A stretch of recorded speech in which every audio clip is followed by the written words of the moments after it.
Hello, this is Lisa Harrison and friends again, being Donna, who you guys have met before, and Lainey, who you haven't met yet. Although Lainey did call in on a show once, if you've been listening to these long enough, she's the woman who woke up one day and just knew how to play the drums. So that's the only reference I can give you. We've had an extraordinary couple of days again with some synchronicities in regards to people's experience. And yet again, a kind of theme emerging. So we wanted to put some information out there and see what comes back in terms of elaborating experiences from others, additional insights, additional knowledge, all of that, and see what comes out. But I think we should start with your experience, Lainey, which was what, 3 nights ago? It was on the 4th of January. It was a Wednesday night. Yeah. Okay. Well, yeah. Where do I start? Okay. The reason I'm sharing it to start with, and I'm here doing this, I wouldn't normally come out and do this, is because I feel it's really important. And it's if not anything else, it's a nugget for something else. And I think we're in the year, personally, I've been feeling we're in the year of the consolidation now of nuggets. We've got to pull them together now. We've got to start actually turning these nuggets into something. We've all got them. We've all been nugget gatherers for, years, myself probably 20 years.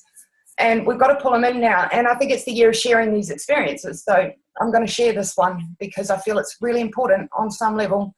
I'll share it from my perspective and I'll share my own ideas, and whatever anyone wants to take from it, they can. So I was sitting outside on a Wednesday night. My children had just gone to bed. It was quiet. I had a chronic toothache, but I was okay. I was in a good state of being. I wasn't on anything. I hadn't smoked anything. I'm as straight as an nail. So I go and sit outside. I've got a really awesome view of the stars, as Lisa knows. Out here, we've got a very expansive view. And from our balcony, from our patio area, we've got an expansive view out to the northeast. And this is where I was looking. I sat there in a chair and I just started to just relax, like you do at night when you're unwinding.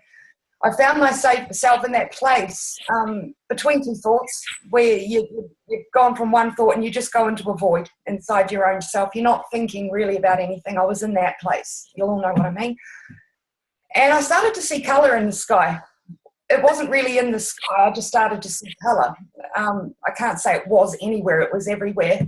It looked much like an aurora borealis, blues and pinks and mainly greens and pinks. And I started to just tune into this, and I got the distinct feeling I'm tuning into a frequency. This is really interesting. But I was letting go at this point and just going with the experience. I thought there's something here. I was drawn immediately over to the northeast sky to a very bright star that I've been intrigued by for a number of months. It's like it's been poking at me, and I didn't know why. So I started to just stare into the star. In the peace and quiet, it was dark. It was a lovely feeling. And everything in front of me, it's like the physical veil literally fell off right in front of me. It just fell off. Distance closed in. There was no distance anymore. There was no time. Everything just fell off, a layer right in front of me. I realized in that moment that there was no distance here. I actually started to laugh because it was like this, something in me thought, oh, wow, here it is. The stuff I've been reading about, I've conceptualized, I've discovered. It literally fell off in front of me, and I'm looking into the star, and a band of frequency started to single itself out in a field. So it's getting a bit dark in here, the door's shutting. A field appeared right in front of me, and I was looking into it, but there was no distance between me and the star. This field was emanating from this star, and somehow I'd managed to isolate one field. I began to realize that I'm sitting in a lot of fields right now, but I'd managed to isolate one field, and I'm in this, and nothing else was interfering with it at this point. It was a direct connection, me and this field of energy coming from this star. Now, I felt at peace at that moment. I felt fine. I could see colour, I could see sparks, I could see light, I could see patterns, I could see emanations, I could see almost like a portal, for want of a better word, a vortex, but it enveloped me. And then I realized in that moment, I was actually the same as the star. There was no separation between us. The star was me, I was the star in that moment. Our energy fields merged. And I became in the exact resonance of this thing. We were in it together, and it was adjusting and it was changing. This was a two-way communication. This was by no means a one-way thing. This was going in two directions, and I think that's really important to state, because it's not like something was beaming at me. I was involved. Had consciously made the choice to be involved at that moment, in that moment, to experience this feeling. So I stayed with it, and I thought, this is amazing. This is incredible. And I'm sitting there in this colour and in this feeling, and the feelings were just everything all at once. There was no distance. I started to laugh many times because everything fell off. All the perceptions of there actually being a sky, it's just an idea. And in that moment, that's what it was. This is just an idea. The sky's just an idea, for God's sake. I started laughing because it was funny at the time, while I was inside this frequency field. And then it dawned on me at that moment that I was the star. The star was me. This is a two-way communication. There's a lot of other stars in the sky. So I moved my focus immediately over to a star near it. The star I was actually looking at was in the Taurus constellation. I've since found out the brightest star in the Taurus constellation, but doesn't mean anything to me at the time. Doesn't even really pull much together for me now. It wasn't like an entity or a being. It was just an experience with the frequency field of energy. Very powerful, extremely powerful when isolated out from the rest of the band. Mm-hmm. It's the only way I can put it. So the second star I zoomed in on, and the same thing happened, but it was totally different. It's like, oh my God, I can do this to the whole sky. So I started to get really excited, and of course, you just get excited. And I started looking at the star, and that star. Hang on, question. The second star had a different feel, different frequency. Totally, completely. It was different. They're all different. They're all individuals up there. They're all completely singing from their own song sheet.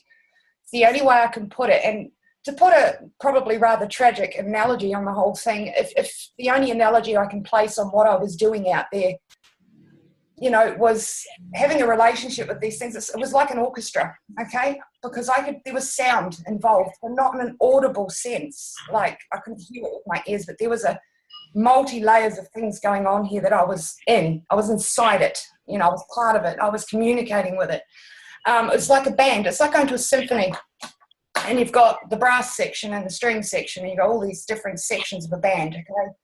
And in each band, you've got usually a dominant instrument, okay? And I was tuned into the dominant instrument of this part of the band, this part of the symphony, and I'd isolated it out. It's like going to a symphony and only listening to the person playing the flute, and everything else just falls to the side, or only listening to the person playing the cello, and everything else falls to the side. It's still there.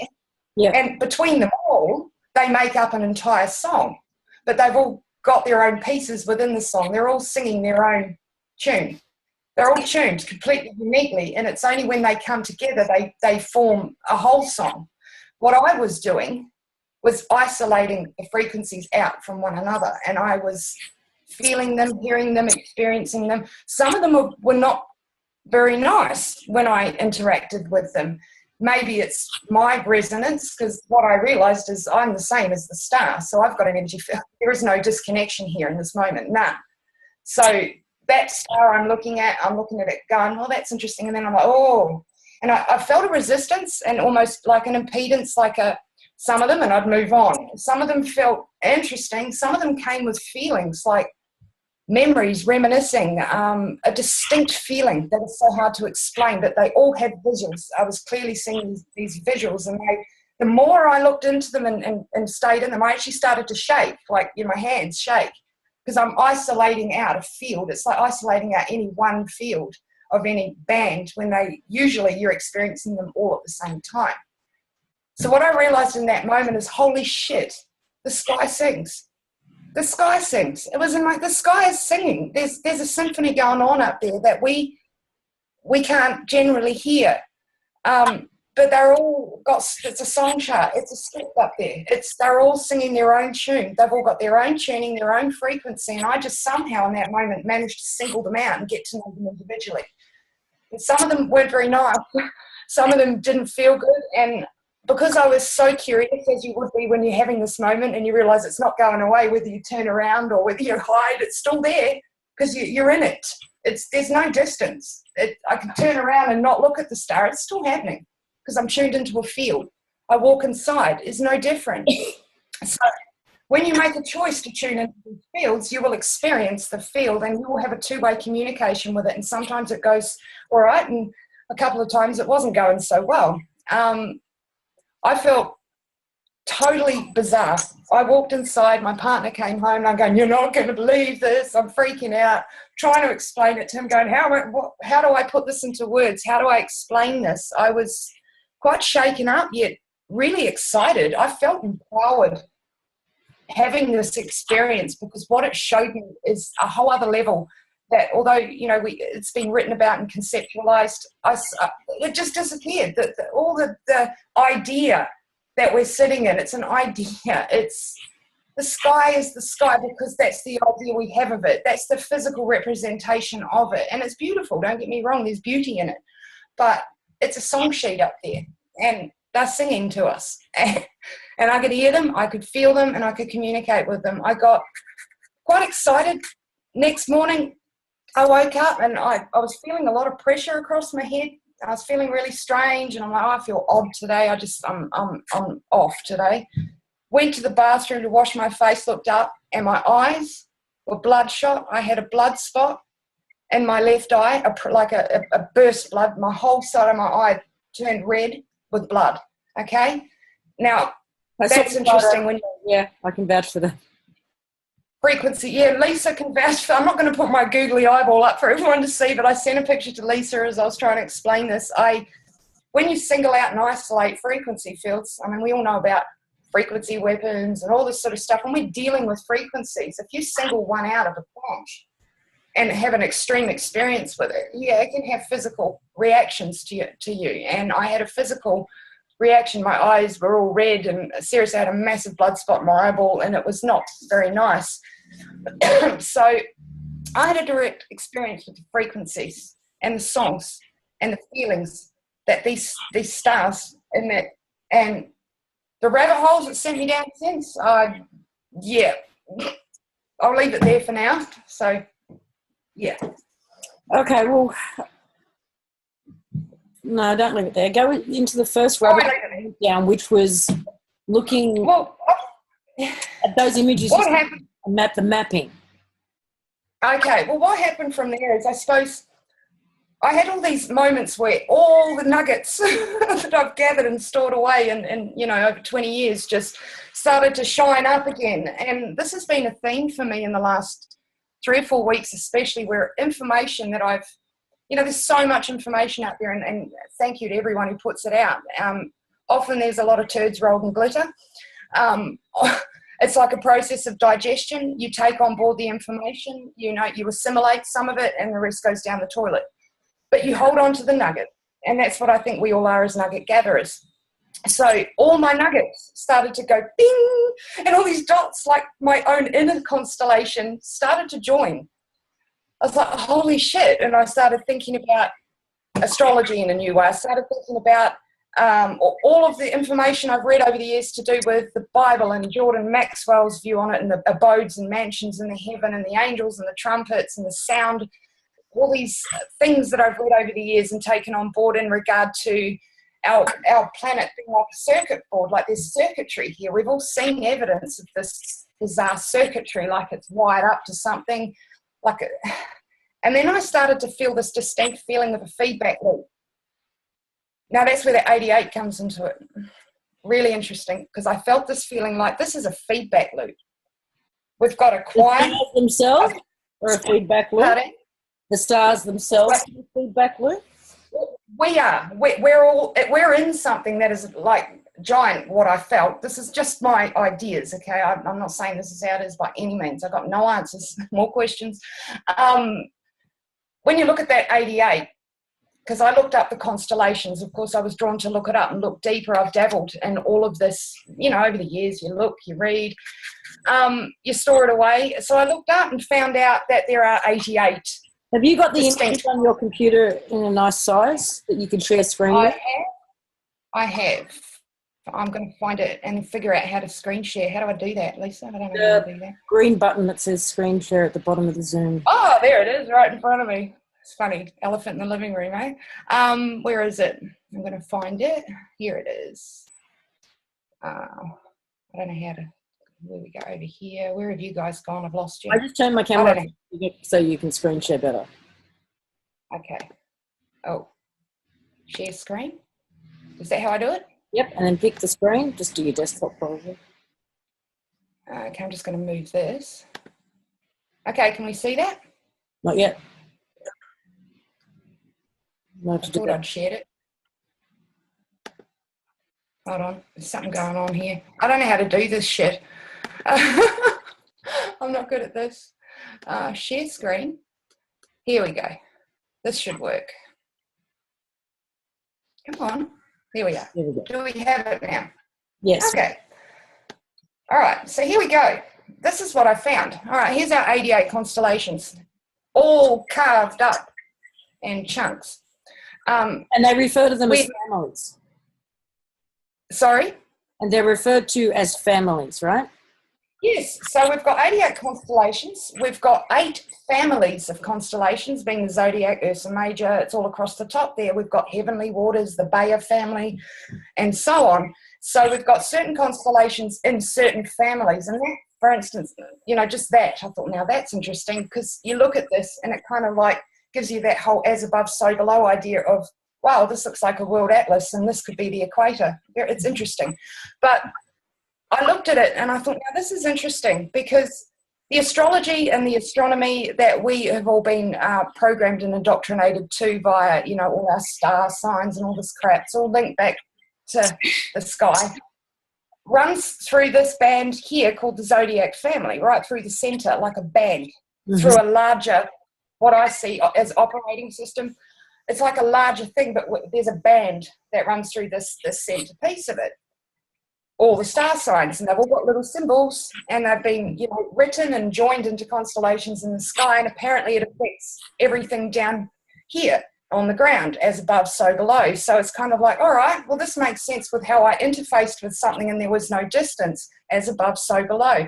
So I looked at it on this physical map, and I thought, what if, and this falls into line with so many other things, we are part of a much larger operating system, God knows how big, and we have been somehow isolated and limited within a very small frequency band within a larger operating system, and the stars are the physical representation of the tuning system, and it's tuned in a certain way, and we are tuned to it, and it is tuned to us, like a feedback loop.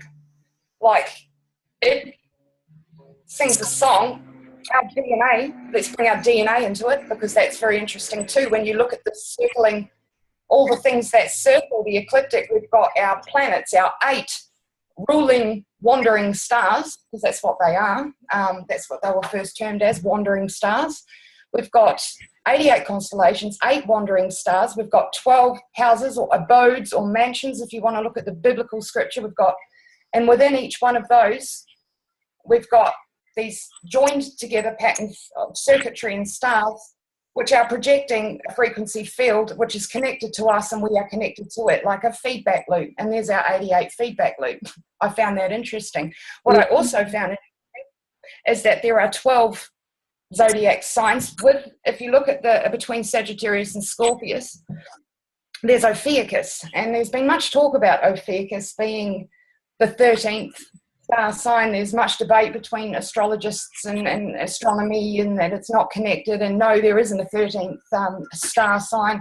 But if you look at that line of ecliptic through the center there, you will clearly see that Ophiuchus breaches that band. And Scorpius doesn't really. Pardon? Scorpius doesn't seem to really. Well, yeah, the band sort of runs weirdly in that spot. Like I look at this as like a band, a frequency band. This is where this tech we speak of, our planets, which are also frequencies, our sun and our moon. We've got this whole system that runs through this ecliptic band. this frequency band, okay? Let's look at it in an operating system with an isolated frequency band running through it, and that's the only band we've been programmed to tune into. This is the song we hear, this is the tuning, and it's like a feedback loop between us and it. Now, there's stuff outside of it, sure, but our sun, our moon, our planets, wandering stars, wander throughout this energy band, influencing the frequency fields as they move around it, thus influencing us. Now, the Ophiuchus thing being the 13th, it's, there's argument there. It should be in there. I mean, let's have a look at it. It makes sense that it should be part of it. Okay, so hang on, I just want to ask you something. So in terms of current hypotheses, is that the planets that run through this band that you're talking about are inserted tech. Yep. They're part of tech. That's how I see it. And that the stars were part of the original construct. Potentially, yes. I don't have all those, I don't know, but potentially, how does yes. that feel based on your experience? Yes. Okay. The stars can be tuned. They are tuned in a certain way. Something, someone, probably us and others are tuning them. It's just that we've perhaps been doing this by default, by our relationship to them. And that's what I want to get to with some more further research that I've done. If all the stars are part of the original construct, which were part of the original network tuning that ran the construct, and these planets were then, as tech, were then inserted to run through a particular band. Yes. Right, okay, I'm with you now. And the moon and sun. So they run through this band. We've got the planets, or the ruling planets, the ruling wandering stars that wander throughout this frequency band. Okay, they wander in and out, and they influence and affect the tunings, the song. So they're essentially a virus in amongst the original tuning. I think it's perhaps an overlaid software program to isolate out a certain field within a much larger field. I hope I'm making some sort of sense. Yeah, I think I get that. Okay, so we've got the sun and the moon, and we've got the stars, and then we've got this piece of it that we seem to be tuned to called star signs, and these 12 star signs. Now, this is where it gets interesting. If you want to relay it back to other research, others have probably, who are going to listen to this, have probably already linked it. If you want to get into ground level ideas of 12 ruling families, with the potential 13th, Merovingian or Merovingian bloodline, okay, which is very interesting when you look at Ophiuchus being the 13th, and then we've got these 13 bloodline families, apparently with all the power here. And I mean, how many times have we read this and been down these rabbit holes? So I'll stop the share now for that, and I'll bring this back up. So there we've got these numbers that are starting to become evident in amongst these patternings. 88 constellations. We've got 8 ruling wandering stars, which I will refer them to because that's how I see them as tech, as wandering stars. They're pieces of tech, all tuned to a certain way from my viewpoint, and they wander through this tuning system, tweaking and tuning as they go along. Thus it affects what goes on below. As above, so below. The script is written within this tuning system, and multiple scripts can run. We also explain why they do what they do with the certain alignments, planetary alignments, because it's direct tuning into the tuning or retuning. Exactly. It's noisy out there. We're dealing with a symphony, I believe. It's noisy, but I think perhaps these are just ideas I'm bringing to the table because it correlates with so much other stuff. And as we said earlier, 88, off camera, but 88 keys on a piano, traditional piano keyboard. 88 keys on a piano. Interesting. 88 constellations and 88 keys. We could be stuck in this narrow bandwidth of, a certain amount of keys playing a tune, which to us feels discordant. I mean, let's face it. I mean, we're all sitting here going, what the fuck is this? Where are we? What's going on? I think we're getting to the point now where we're beyond rabbit holes. I don't know about you, but, I'm tired of going feet first, head first, sideways, any way possible down a rabbit hole and coming out with a sore head and one nugget. I'm getting over it now. And it always seems to come back to sound and frequency. It's run through. I mean, this information isn't new, and none of this is new. I guess we're just rearranging nuggets in different ways to have a different look at it. Yeah. But these stars, we need to look into what we're presented with down here on ground level when it comes to the stars. Okay, and I think we've all dived down those rabbit holes about star worship and Hollywood stars and movie stars and certain stars getting more attention than other stars and attention being severely drawn to this lot of stars, and they all hang in little groups, these stars, they all stick together. We've even got, a lot of these singing stars and pop stars with star tattoos on them. This star worship has been around for as long as I can, everything you look at, it doesn't matter whether you look into, ancient history and pyramids and you go back into all the megalithic structures and the way these things are designed, positionings of things on the earth that align with the stars. It's all about everything being written in the stars, and we've all looked at this idea, but we've never really gotten up it. And I think it's time we got up this connection, because what I clearly saw and experienced was no disconnection. It's written in the stars, is what I got. It's written there. These are scripts, but the scripts we've been running in by default, not realizing that we've perhaps been tuned to them unknowing. So it's been like this one-way thing going on, because we don't fully understand our place within this tuning system. Now, I think each of us has our own tuning, just like a star. We have our own, but we are like toddlers in a sandpit playing with plutonium. And that was something someone told me one time. We just don't know how powerful we really are. We are not disconnected from this. And this is a physical, what I see is a physical interface to something that's running this. You drop the physicality off it and it looks quite fucking different. It's got many faces, it's got many songs, it's got many tunes and multiple things, multiple scripts being thrown into here. And then you look at all the glitches that people are seeing in the sky, and then you correlate them with the glitches we're seeing down here. Okay, two things are coming to mind. You just said glitches, so I've got a little piece of footage to show on that. Now, the other thing that's come in the last few days since your experience has been the news about this rare astrological event. Now, they're saying the last was 2011. Personally, I don't remember anything about that happening. And if it's that rare, would every 5 years be rare? It's not my idea of rare, but anyway.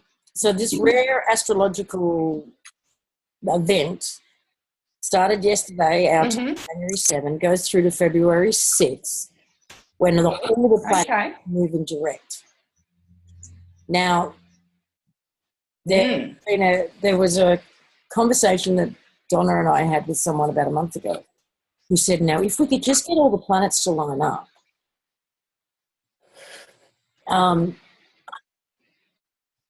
now all the planets are about to line up and start moving together in the same direction. We've also, you said glitch, so I'm going to find this little piece of footage. Someone took a video and captured something they weren't expecting.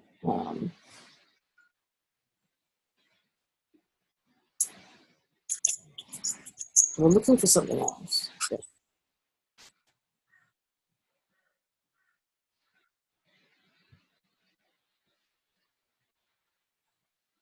So, I'll go back to the beginning. And just tell me what you see.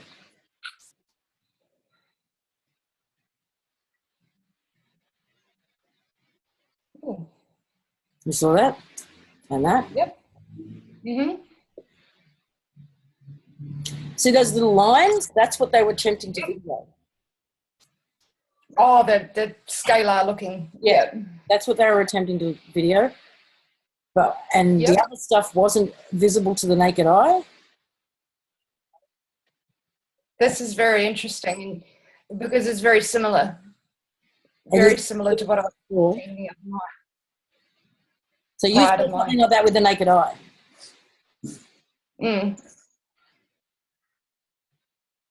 Yeah. Oh, yeah, we got some stuff going on, all right. And it's very interesting. So those are the two things that I thought of as you were talking. Yep.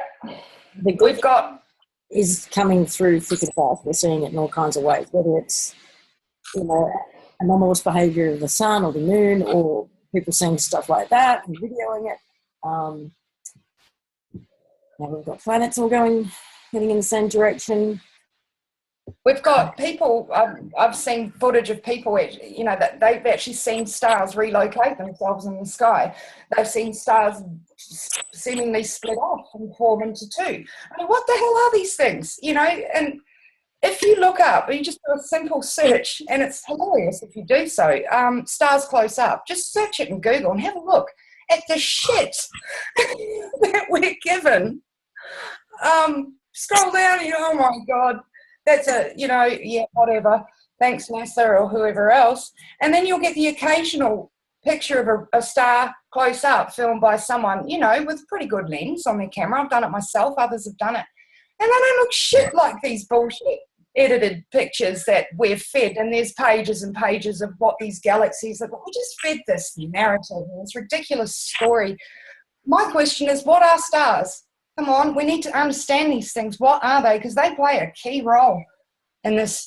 It's an they're making noise, and they're moving, and they're glitching, and this whole system of sun, moon, planets, which seems to be limited to the certain band, it's all glitching. It's all doing strange things, and it's also linked to time. Whether you know it or not, Donna and I, in particular, have been talking about the fact that a virus was put into the system. Yep. And it has been glitching their tech out since August of last year. And the glitches being observed have certainly escalated since then. Is this the final layer of,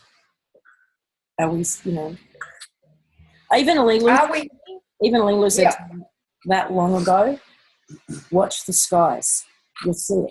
Well, that's interesting. The whole Lilu thing, there's been some nuggets in there. I don't claim to know what it's about, but there's some nuggets inside that information. Wherever it's come from, whatever it may be, whatever she may be, I don't know. None of us have the answers there either. But there's some nuggets in there, just like there's nuggets in years of research that I've done in other areas from other researchers and other people. There's nuggets in all of it. About all sorts of things. I've got this sea of notes next to me, and I haven't even looked at any of them yet. I think basically going back through and looking and just pulling out all the nuggets that everyone's stored inside of the stars and the attention that's drawn to them in our lifetime, the singing stars. Interestingly, they're in bands, like frequency bands. They sing. Music itself has played an enormous role in our experience here. I mean, what would the world be without music? Okay, what about all the? I feel that what about all the tones and the stuff that people are hearing in their ears, and all the trumpet sounds and the weird stuff that we've been hearing for a couple of years now? Yeah, well, for the last 5 years or so, there's been many, many people put up videos and, lots of groupings of videos together on YouTube where people are just out standing on their back lawn or they're out in the forest, and then they hear all this sound coming from, where the hell is it coming from? And their instant reaction is to look up to the heavens, look up to the sky. You see, this is programming. This is what we've been. It's coming from the heavens, only to realise that it's actually everywhere, all around them, and they can't isolate it at all. They look to the sky and then they look around, and there's weird sounds, and a lot of them sound like trumpets and discordant, like a band of toddlers, and no one knows how to tune their instruments. And so a lot of the sounds, and people have filmed it, recorded it, put it up, going, what are these noises? And, the official explanations for this are just utter shit. There is nothing yet that can officially, they try to, don't they? But, hey, there's sound. Is this glitching? And we're actually hearing the tuning. We're actually hearing the sound frequencies for brief moments in time. Maybe they're going for a retune. Maybe they're reorganizing the tuning system, and somehow we've heard it, or many have heard it. I feel I've heard many, many sounds and tones and hums and rings and sounds that I can't isolate. I don't know where they're coming from. They're everywhere. You're in it at that moment. We're in frequency bands, and I believe it is a feedback loop. So if we take that understanding on the inside and apply the so within, so without, and above, below, and bring these four things together, we might be getting somewhere. I got a question. Shit. I've got a lot of questions.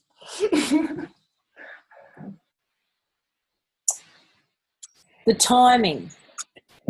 It's interesting looking at the timing of when home supposedly decided to send us the sound, the music of home. Yep. And I shut it down because I was sure it was a psyop element. Oh, naturally, of course.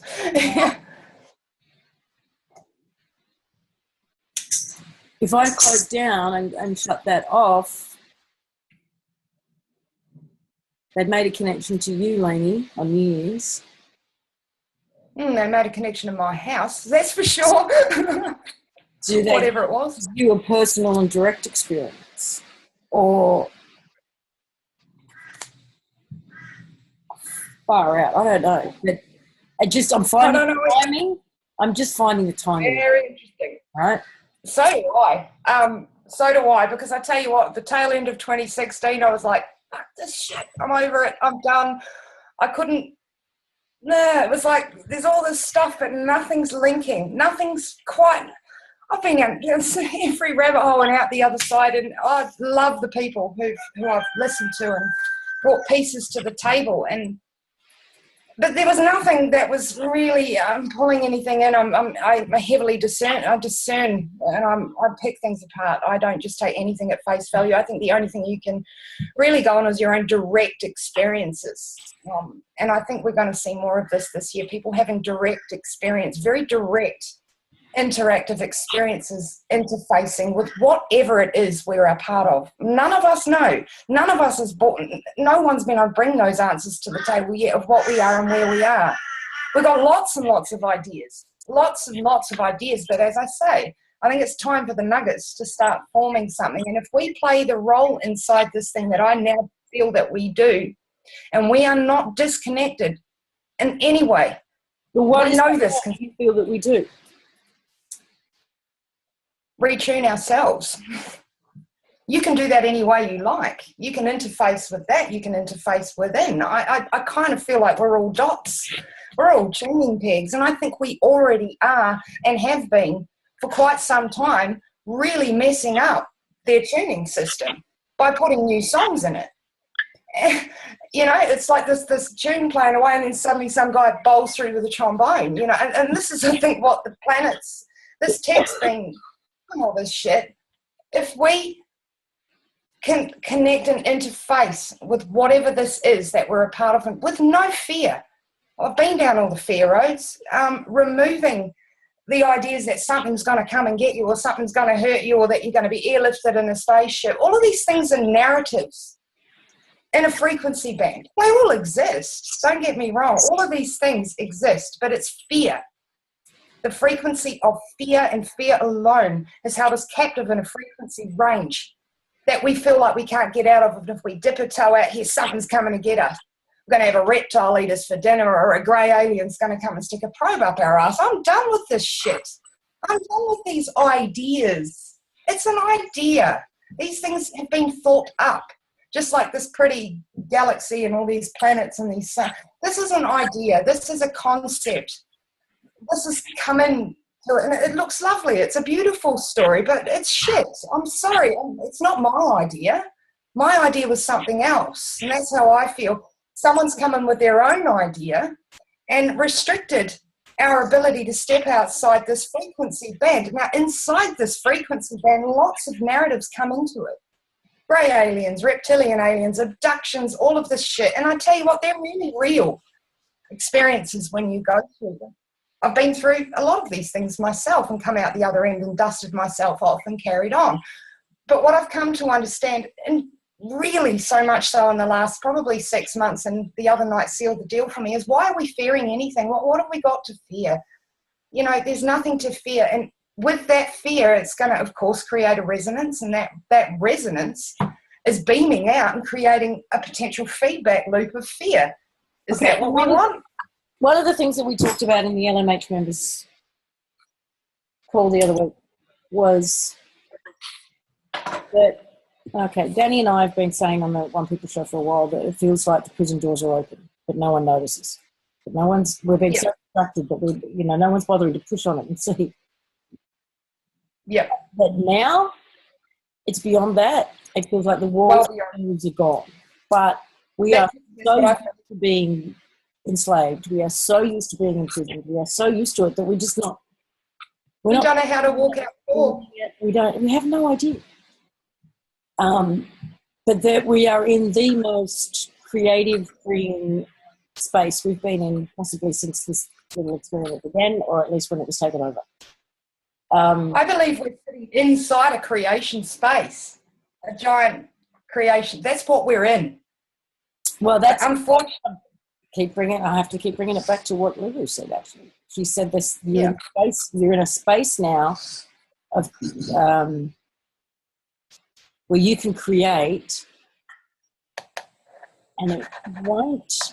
I'm trying to remember exactly what she said, but it was something like it won't affect outside this space. This is your creation space now. Donna, are you still there? I think we've talked her off the screen. I'm sorry, Donna. I do want her to come back on this because she's got some really awesome stuff to add. So don't go, Donna. No, she would have. The internet probably just did what it does. Yeah.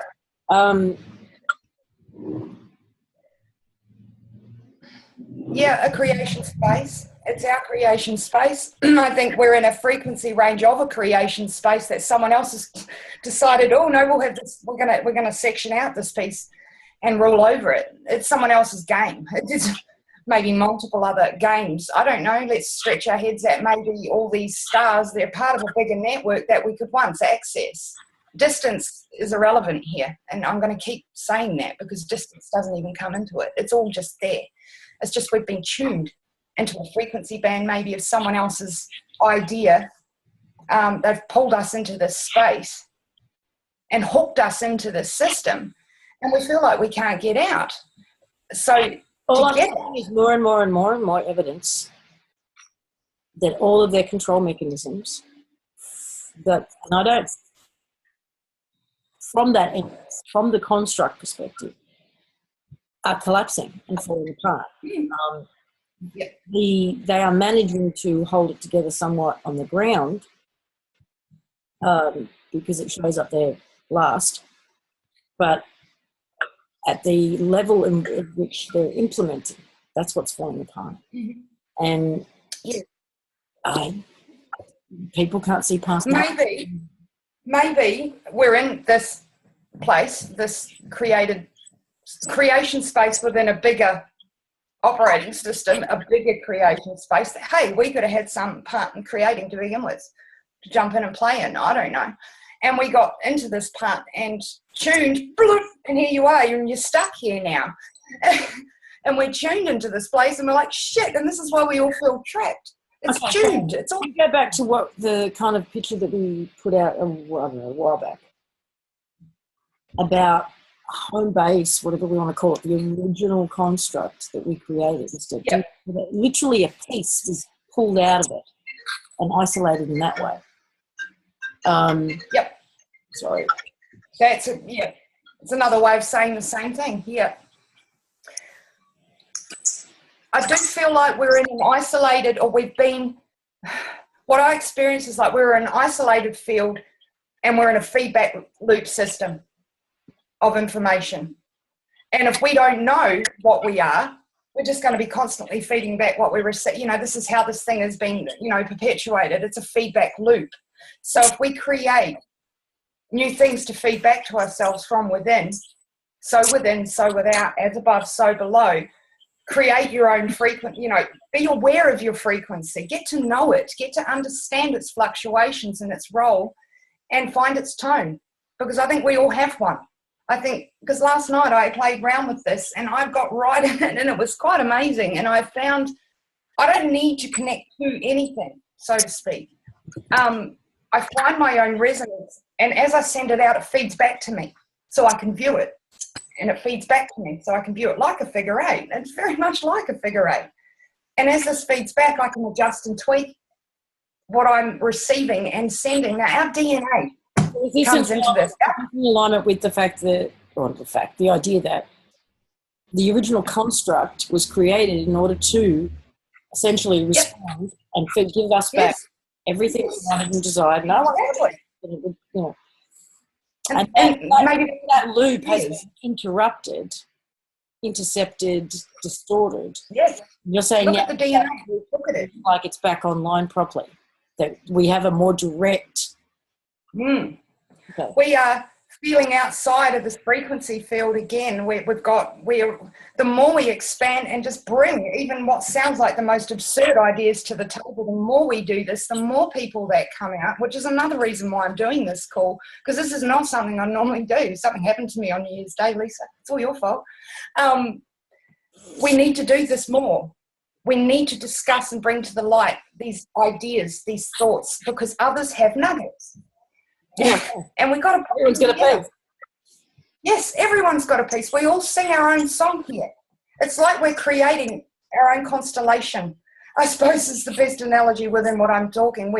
And tune ourselves, find our own unique tunes, and we'll find each other. There is no distance. We need to sing our song, and that will reflect back to us. And I think this is what we have been doing.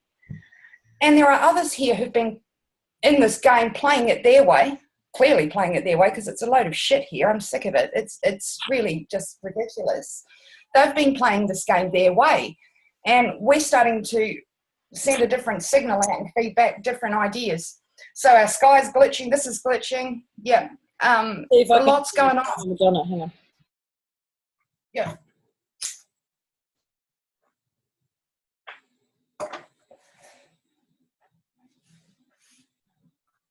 Yeah, where's Donna?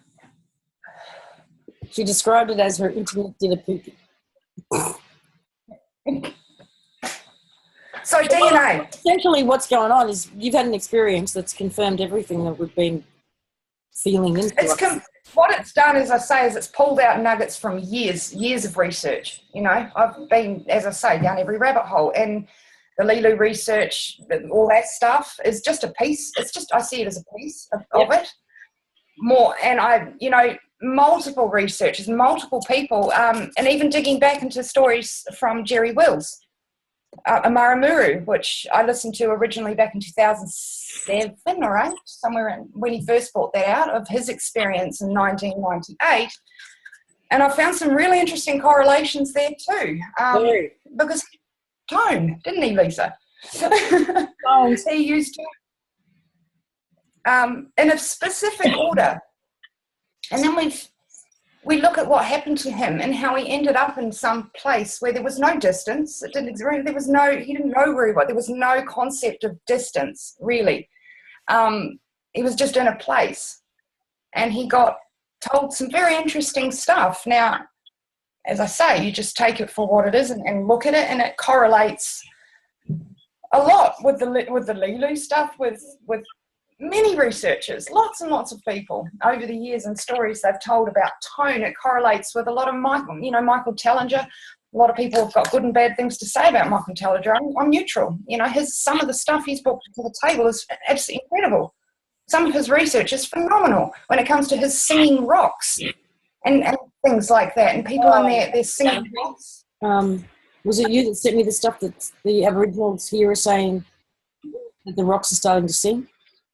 Yeah, there's a lot of elders, the song lines, the original song lines, which I think, as above, so below. This runs right through that theme. The dragons apparently, the original ley lines, from what I understand, are what they call the dragon lines.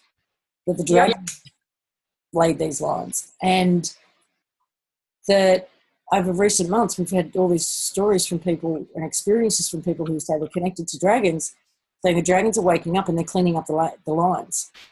Yeah. And so, again, we're talking about a two-way system. Did it start with the dragons up down here, or it doesn't really matter, chicken or the egg, but... exactly. Okay. And look at the shape of our DNA. Look at it. Look at the spiraling nature of this two apparently pronged DNA. And look at what it, okay, let's take the concept of the soul or the life spark that we've all, come to look into and understand. And now this is something, who was it? Shmuel, I can't say his name very well. Shmuel Asher was discussing on a talk with Randy Morgans on Off Planet Radio just a few days ago. He's got some interesting nuggets to bring to the table, this guy.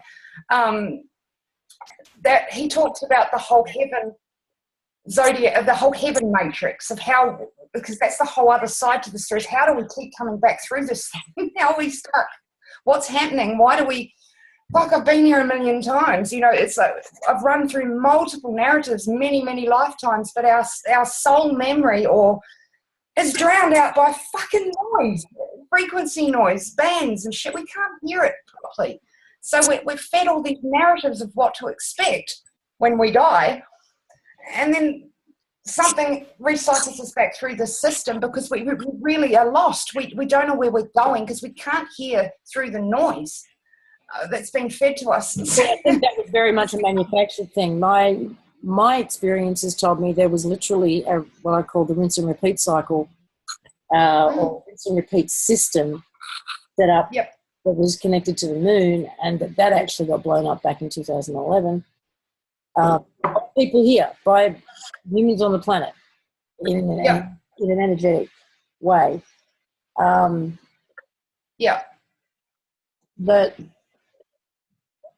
that's what the whole, follow the white light and follow the tunnel and all that sort of stuff. All sorts of shit. Throwing in on that, ignore everything else. He's the little shiny thing to follow. But Donna, where did this lead you? Well, I want to hear Donna's, because Donna's got some awesome pieces here. The thing I actually just thought of, funnily enough, was the sun. The one star that can, how much sun worship have we had over the planet? All religions based on sun worship, which is a star. I mean, that is what we call it, a star, the star of our solar. So who is the sun? That's my question. I want to know that.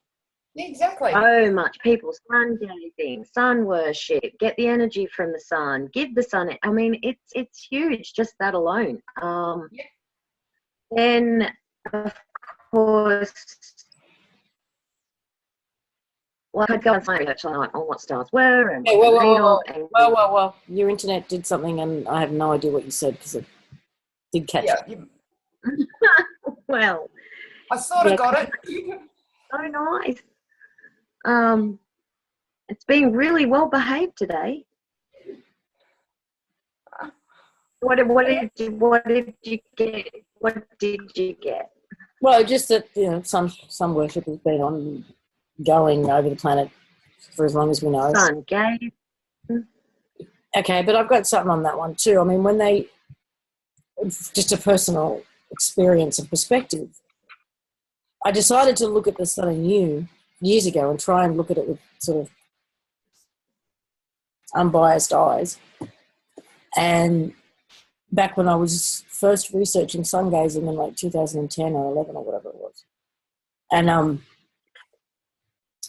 lot of the information was about the Egyptians worshipping the sun, and went and had a look at all the hieroglyphs again. And to me, they weren't in a posture of worship. To me, they were in a posture of receiving. It wasn't, and it didn't seem, and the energy around it for me wasn't active, like actively giving energy to it. It was more a receptive thing. And I started sun gazing, and honestly, it was really beneficial for me. I had major insights during that time. My health improved, all kinds of things. I haven't done it over the last 3 years, 2 years, consistently. I just haven't felt drawn to it. There's been a whole different energy with it. Mm-hmm. it's even too bright to worry about. I mean, I go out there during the day, we go back to the sun, and it's so glary, I can't be outside. I haven't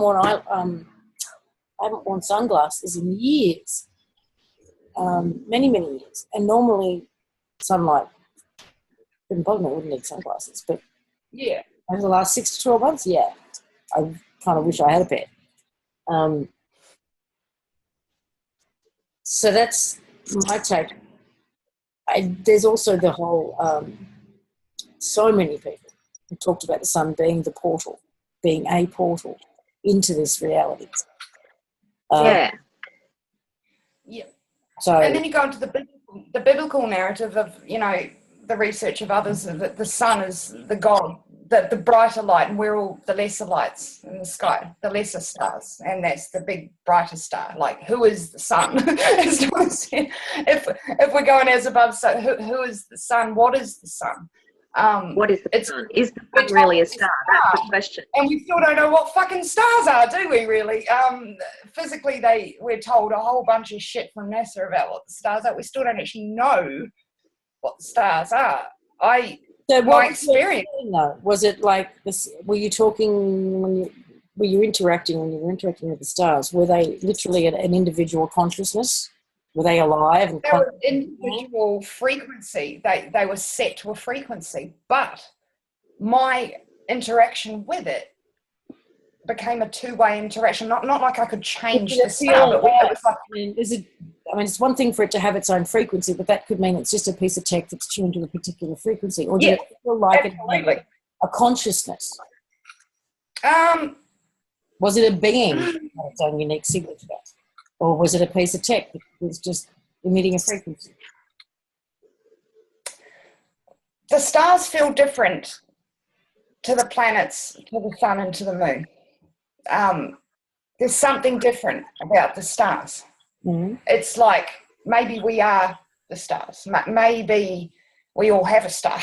I don't know. Because at one point I felt like I was at one with that star. I felt like, put it this way, it might sound corny to anyone listening, but it was like at one moment I felt I could travel to the star and look back at myself and reverse that. Like, there was no separation from me and that star. So it felt like, you know, this whole concept of being made of star stuff is a very physical representation of the fact that perhaps... one that you had that interaction with, that one that you had that feeling with? Or were you able to go there with more than one? I could communicate with a lot of them, but they all feel different. Just like being, like in a room full of people, and everyone's got different energetic signature. They're just like us. The feeling they of are us. It could be one. Like, I think that particular star, for some reason, maybe it was closer to my own resonant field, and so I felt a connection to, and in that moment, to that particular star, and it was like almost mimicking me. And I was mimicking it. I don't really know. I can't find the words to explain it. I'm certainly not going to go as far to say the star is a being and it was sending me transmissions and information. Oh, people talk about that shit. It was nothing like that. So it didn't feel like a being. It didn't feel like a conscious, independent consciousness. Not like we are. We're the physical. Maybe we're the physical representation of what they are. Maybe that's one way of putting it. In the physical, we are just like that. We are a frequency field too. It's so hard to put. It's so hard to explain it. But they're not unlike us. They're not unlike us at all. Those stars. So it felt like a being. It felt like a consciousness. It felt familiar. The whole time I'm going through this, it felt like I was going through a memory. Like, I've done this before many, many times. Like, I know this. But there was one little piece that I was, okay, so if it's me and I am it, does that make it a being? And then you start to think, oh, God, there's all that, like, entities and shit. And I don't go down those roads because it's a narrative. This connection is something quite... That's not what I meant. And no. Yeah. No. I just don't want it to be misconstrued. It's either a consciousness, a living consciousness, or it's a piece of tech. Let's just keep it simple. The stars feel different to the sun, put it that way. What does the sun do? The sun, it's different again. I think the tech side of this is the sun, the moon, and the planets, or the wandering stars. And maybe there's some other stars. It was almost like the feeling I got was some stars aren't like other stars either. Like the star I was tuning with or feeling, it was the brightest star. Now this is why I've been going into the brightest star earlier. I mentioned it. It's like the brightest star in each constellation. Every constellation has a known brightest star, and it has a name. That brightest star is somehow the key to the rest of the constellation. It's somehow different to the rest of the constellation. Now, I don't know how or why, but if you scroll down on the list of those, if you go to that page, the wiki page for the 88 constellations, and you scroll down, you'll see a chart where everything's there. And it'll tell you which did it feel like that brightest star was the original star, the original consciousness, part of the original construct, and that the lesser stars around it may well have been inserted tech to manipulate that star? It's possible. It's possible, yeah. I can't say yes or no on that. I really can't. I don't know. You don't know. We're only going by feeling. We're only going by... This star I wouldn't single out as being, they're all doing a similar thing, but this particular star was tuned in a way that it somehow affects the other ones around it, or the other ones aren't quite, they didn't have the same feel about them. There's a key tuner, like a key star in each constellation that stands apart. Now, whether it's from the original construct or whether they're just tuned the other way around, in the sense that the other stars were part of the original construct and these bigger, brighter stars were placed in there to affect them. Yes. Now, listen to this. You've just pinged me on a quote that I found. That it's only small. Moonlight drowns out all but the brightest stars.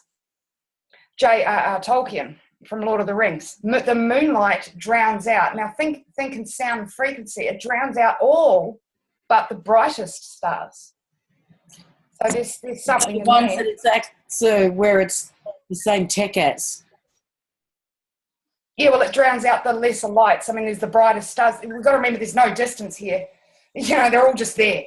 None of them are further away than any other. Like we've been told, we've got to lose that shit. It's bullshit. It's all just here. Some of them are just brighter and more, sending out more and more power, like whoa, than other ones. They all feel different, but this quote, moonlight drowns out all but the brightest stars, from Lord of the Rings. There's a lot in Lord of the Rings. There's a lot in this book, which I want to read you a passage of shortly too. The brightest stars are key to the tuning. I don't know what they are. I don't know what sets them apart, but there's something different about them for sure.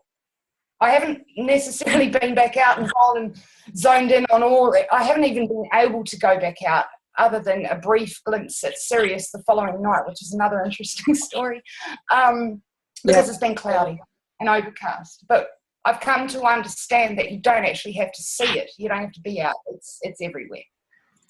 All right, Donna, still there? The moon frequency is very interesting. Donna? Is she gone again? Oh, she's there.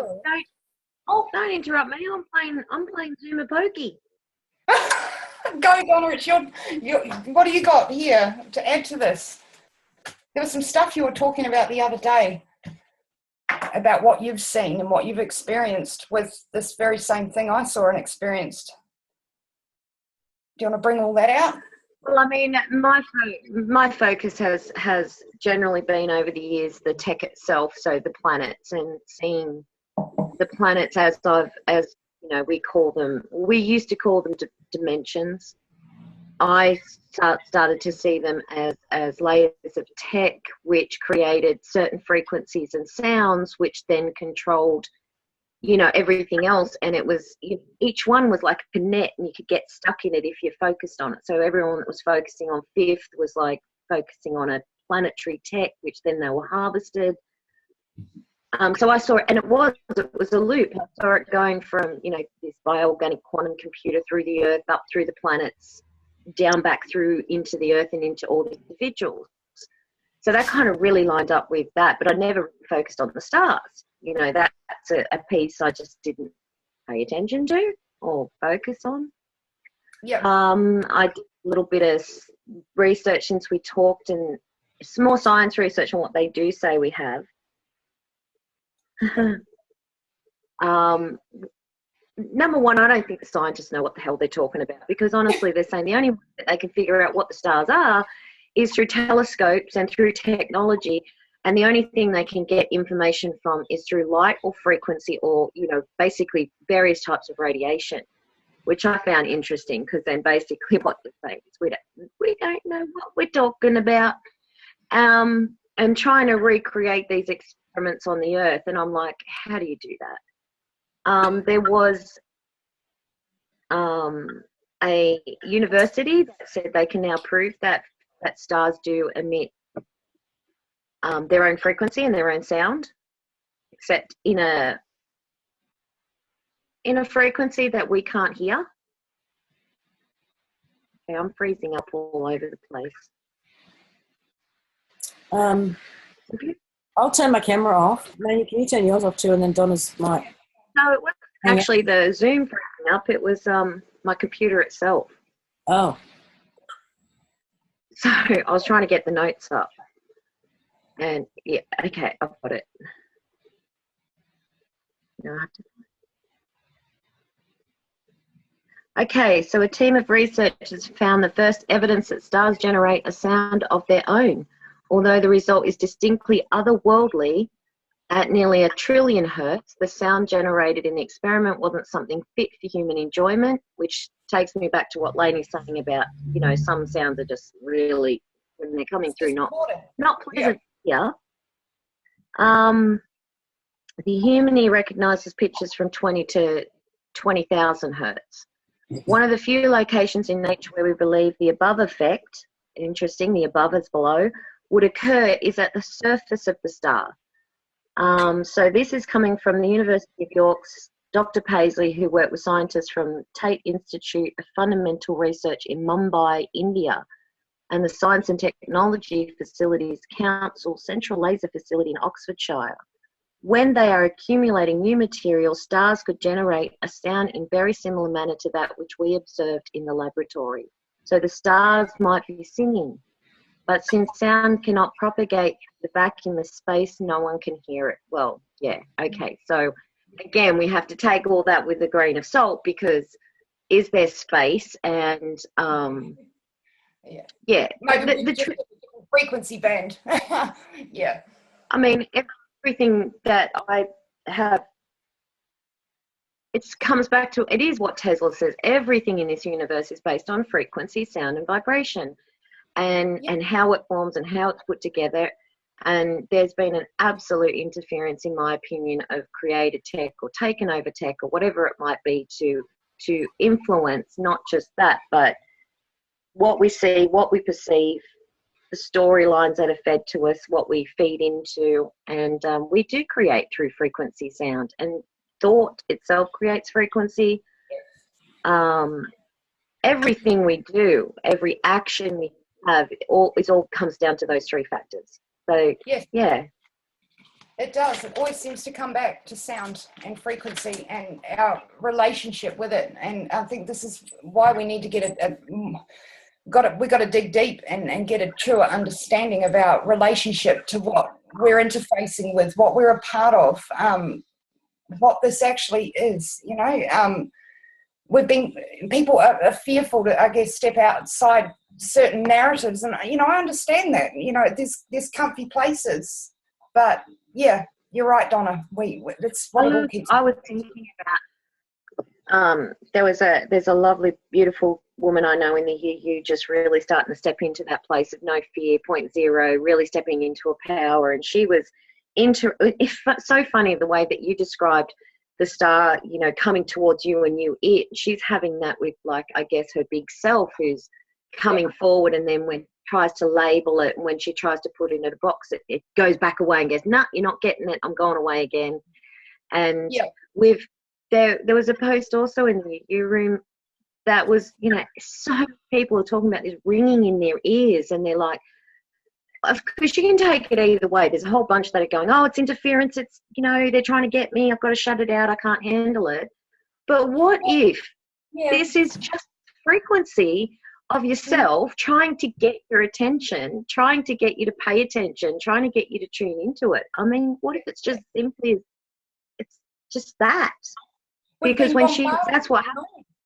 We're bombarded at ground level with noise. We've got frequencies and shit everywhere. We've got our, mobile phones, Wi-Fi tech, all this shit at ground level tech is doing the same as what it's doing on the above level tech. As above, so below. We are getting shit, frequencies and interference patterns and noise coming at us from everywhere. As above, so below, so within, and so without. There's noise.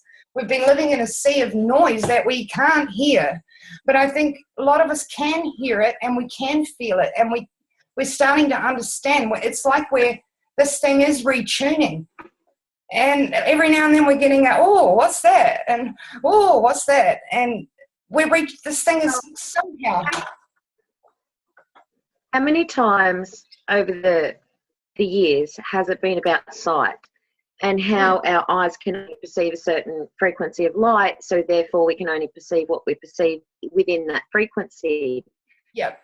So all these, spiritual travelers, spiritual remote, all of these stuff outside of vision. Yep.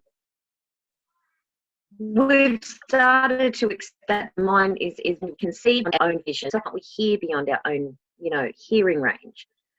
That's what it's expanding into. To me, it's like it's both. And I just think it's incredible. What you're bringing forward is connecting freaking so many dots. It's not funny. It blew my mind when you put it forward. And also, where you live, Laine, you live probably in an area where there's less interference than many. Yep. Just based on the location. Yep. But there's still noise. There's still noise. Another thing that's like just, a rooster. Hey, it's the year of the rooster. He's okay. He can have his time. Now, I want to read you guys something. I'm going to read you a small passage now from the Silmarillion. J.R.R. Tolkien, really interesting story. He never actually got this book finished. I don't know if you've read it. I don't know if you know anything about it. We got this book given to us in a stack of books from someone else's pile about 8 years ago, and 3 weeks ago or 4 weeks ago, Simon just decided he might read this book. So, and then he starts sharing with me what's in it, and I'm just going, "Oh, you're fucking kidding." So I'm going to read you a little bit of this and see what you make of it, because it just got me on a nerve, and the synchronicity was too much to ignore. So I'll read you some key passages that he's highlighted for me here.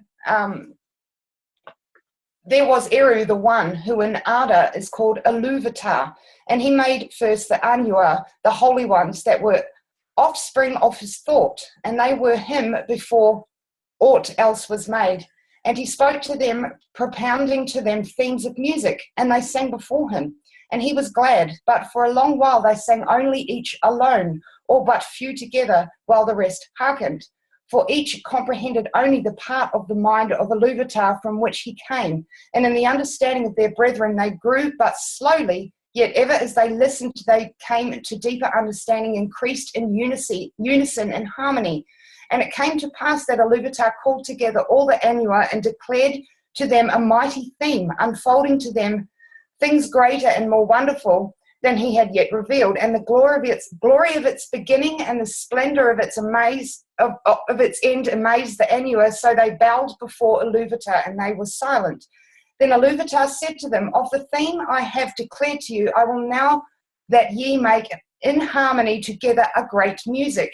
And since I have kindled you with the flame imperishable, ye shall show forth your powers in adorning this theme, each with his own thoughts and devices, if he will. But I will sit and hearken and be glad that through the great beauty has been wakened into song. Then the voices of the Anua, like unto harps and lutes and pipes and trumpets and viols and organs, and like unto countless choirs singing with words, began to fashion the theme of Iluvatar to great music, and a sound arose of endless interchanging melodies woven in harmony that passed beyond hearing into the depths and into the heights. And the places of the dwelling of Iluvatar were filled to overflowing, and the music and the echo of the music went out into the void, and it was not void. Now Holy crap. That's just the first page. And I'm going, you're fucking kidding me. Never since have the Anua made any music. I mean, that's triggered, you know, those of us that do hold some memory of, you know, the original time, you know, before what we call the disruption or the introduction of the virus into this simulation, whatever you want to call it, that when the creating began of individuals coming around and using their frequencies and things to create its frequency, sound, vibration to actually create, using crystals into a creation space. Yeah. And again, there's some of the research I did. Like I said, I always love going down the science route just to check out what they are saying. Yeah. Basically, we're the ones that, you know, once a supernova happens, that we're the result of it. So there is an absolute direct connection between the stars, what the stars do, and ourselves again. So that was interesting for me, including silicon, which is the last stage of a super giant. And then when we talk about giants, and then we talk about the death that came to the earth, and you know, there's that connection as well. Like I said, I can't even finish sentences because as soon as I go on to one, I'm like connecting to something else. Can I do a couple of things? No. I don't know. I was making a coffee, so I may have drowned you out if it got mentioned.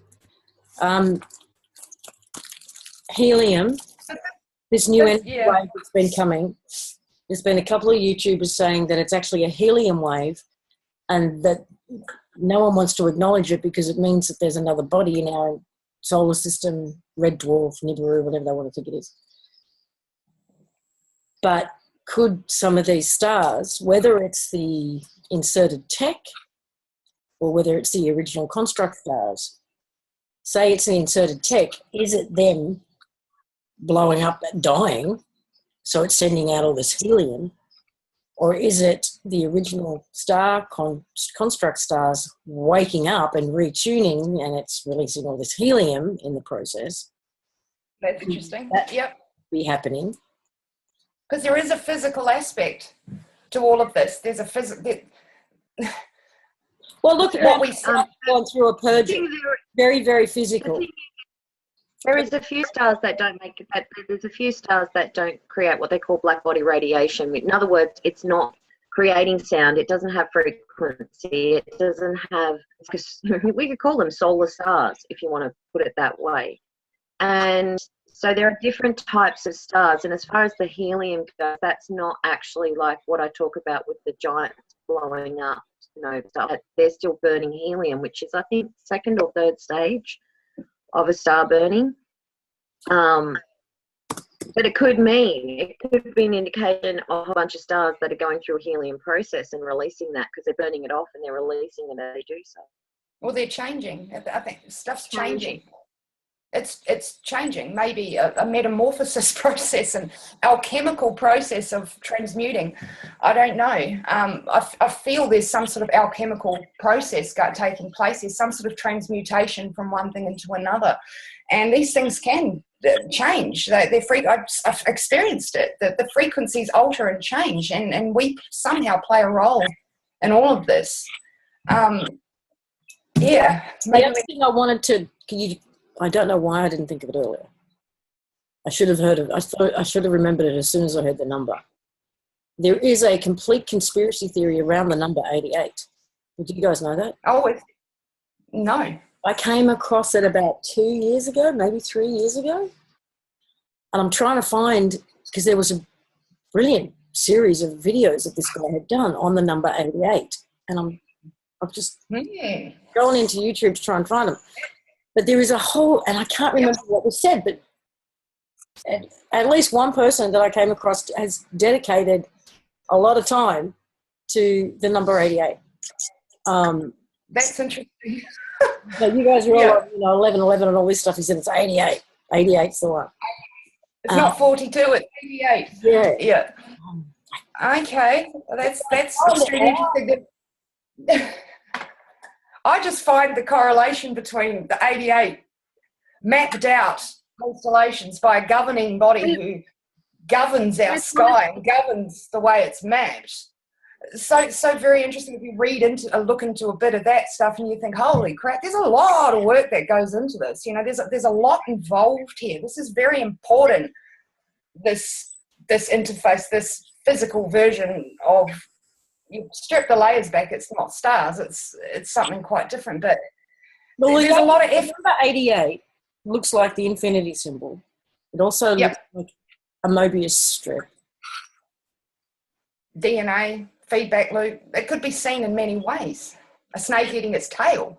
But I felt a distinctive feedback loop create with my bizarre experience. I felt that. And I felt it since, when I'm just lying in my own peace trying to make sense of things. It's supposed to be.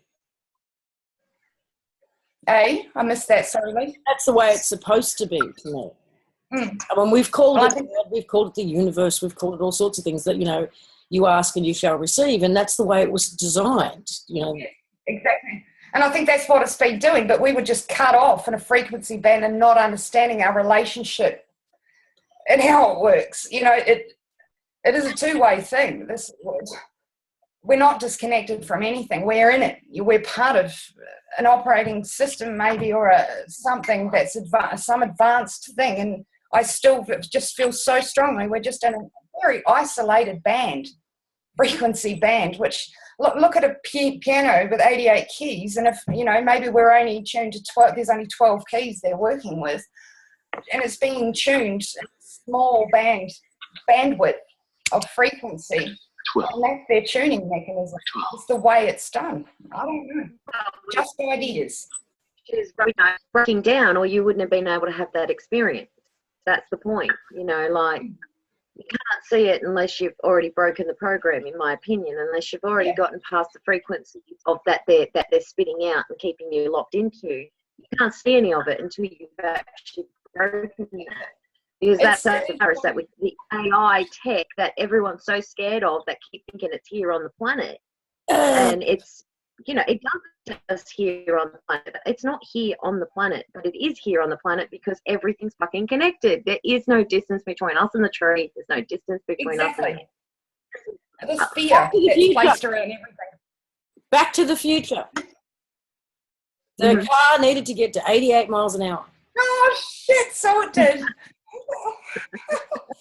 That's right. Where's Thomas when you need him? Where's Thomas when you need him? We just a research freaking link.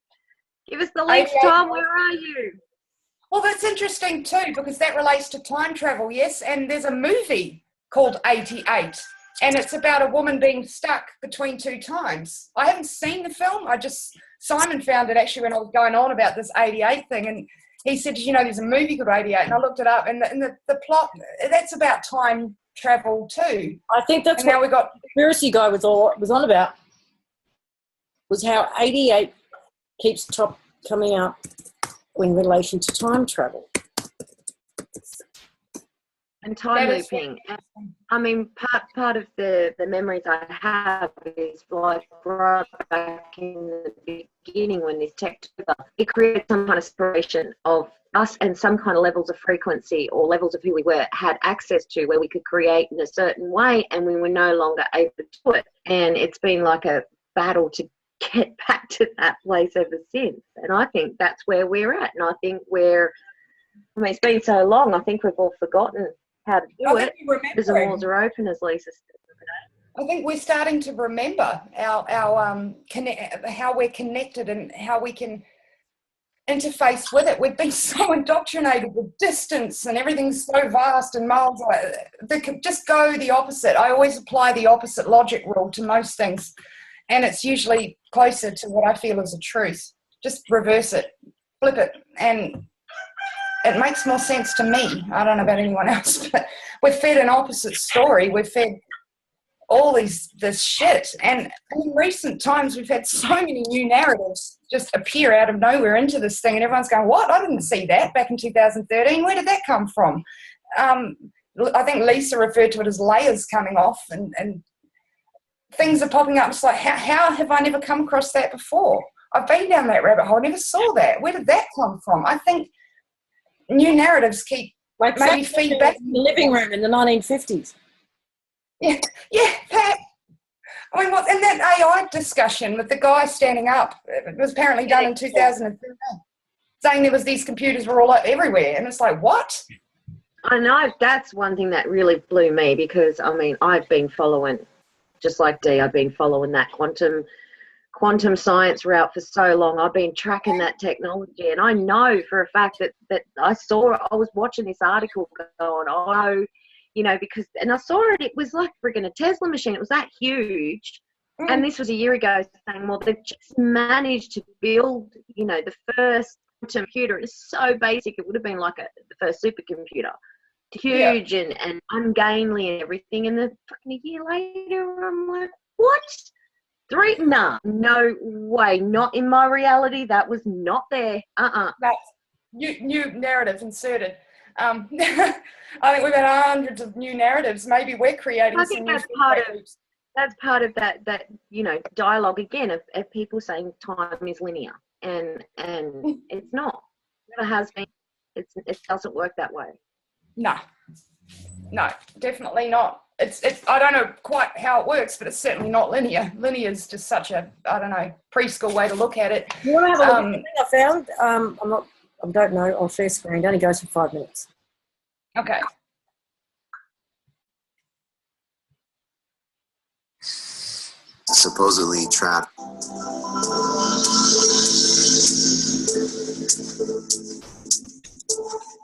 It may be relative, it may not.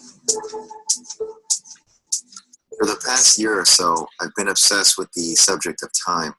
It's fascinating to me, especially after researching Saturn and its association with time.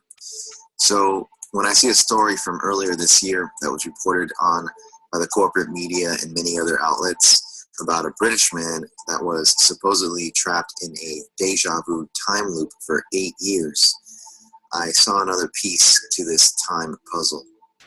From a Live Science article, quote, "The haunting sensation was stronger than just a feeling of familiarity. The man said he felt that every present moment he was reliving the past," end quote. In researching this topic for about a year or so now, I've discovered the significance of the number 8 and its connection to time.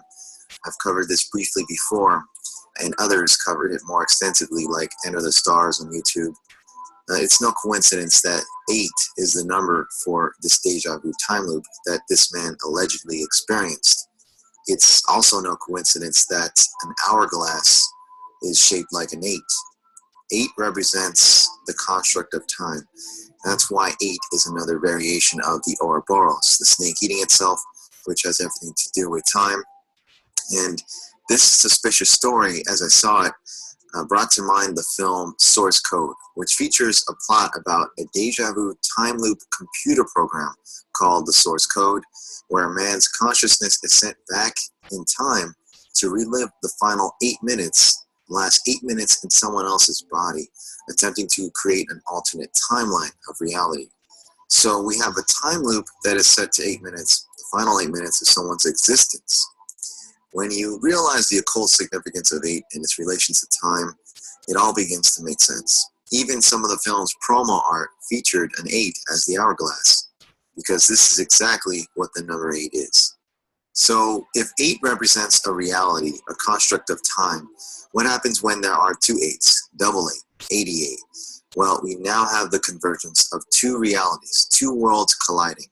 When worlds collide, therefore, 88 represents a dimensional rip in space-time, the opening of a portal. This is, of course, why the Back to the Future DeLorean must go 88 in order to create the tear in the fabric.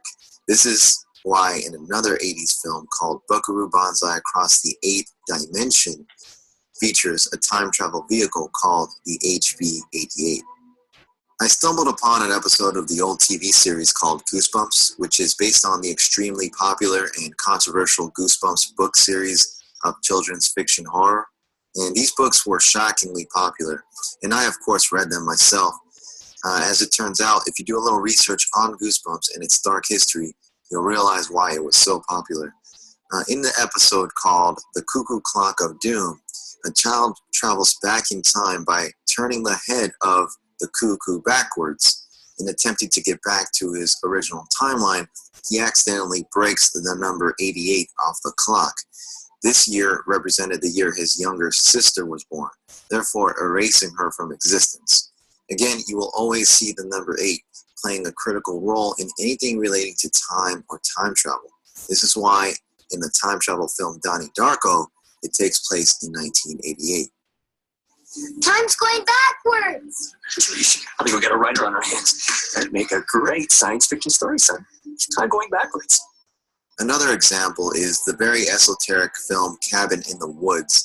We see a scene where someone attempts to escape an enclosed prison matrix reality that has been created for them and have been forced to be trapped in order to be ritually sacrificed to ancient gods called the Ancient Ones. In the scene, he tries to escape by accelerating his bike to reach the other side of the cliff, but dies upon colliding with the outer hexagonal bridge shell that keeps them trapped, and sparks fly. This is why the number predominantly featured on his bike is 88. We see the collision of 88. When this baby hits 88 miles per hour, you're gonna see some serious shit. When this baby hits 88 miles per hour, you're gonna see some serious shit.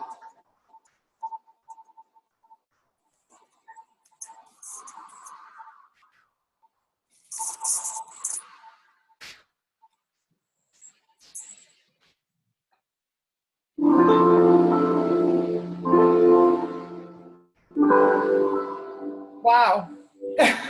I'm going to say relevant. Holy shit. What a good find. My God. Did that. Yeah. And how many people have been seeing like the vortex lately of, you know, and meeting in the middle? So 88 Wow. families, 88 families of stars. Yeah, there's 88 constellations combined into 8 families, and there's 8 ruling planets. So that's all very interesting. I saw that feedback. I saw that loop, or something, a version of it. It was more a feeling than anything else. I experienced it, is probably the best way to. It's relevant, all right? I think we're onto something here. I've never come across that. What has been saying to me is just more and more confirmation that the whole construct is in fact coming down and collapsing, and we are seeing it. It's not even that there's anything for us to do. It's all being done, and it's actually. I think we're doing it. I think it's done. We're just interfaced with this thing. We can now, but in terms of what needs to be done to bring it down, I think that's done. That is like a plane that's taken off and it's reached the point of no return. It has.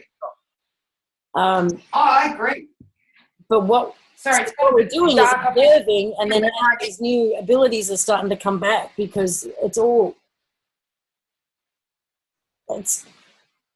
done. Well, God, I hate saying it's done because I went through a period in 2013 where I thought it was done, and it wasn't so done. But it's relevant though, and when I was going through this, and you know, in the days that have followed, and I've just been going, whoa, and all this stuff keeps coming up, and we've been joining dots, and I've been sending you messages, and it's like it feels familiar. And I think I sent you a message last night, Lisa, saying I feel like I'm stuck in a deja vu. So when I saw that in that movie, that Groundhog Day, it's not so much that, it's that this has happened. It's already happened somehow. We know this. This is a memory. I feel like I'm remembering. It's more like, Well, we've kind of discussed when this whole disruption thing happened, that we were stretched out and we were taken to the furthest point we could go, and we're coming back to the past. So the future is the past. So in a weird kind of way. So we're returning back to where we've already been. Yes. And that's why we feel familiar, because, we're returning back to our original state. We're returning back to the way it worked originally. And when, I know, Lisa, you say I hate saying it's done, but Don't hate saying that, because what the elite are doing. I mean, even if none of but I mean, look at what the elite are doing. I mean, we don't even have to talk about what we've been seeing or what we've been participating in or what we've worked on these years. We have to simply observe what they're doing. Antarctica's, I mean, they're dropping like flies. They're going underground. Pope's talking about everything falling. Israel calling a band to prayers.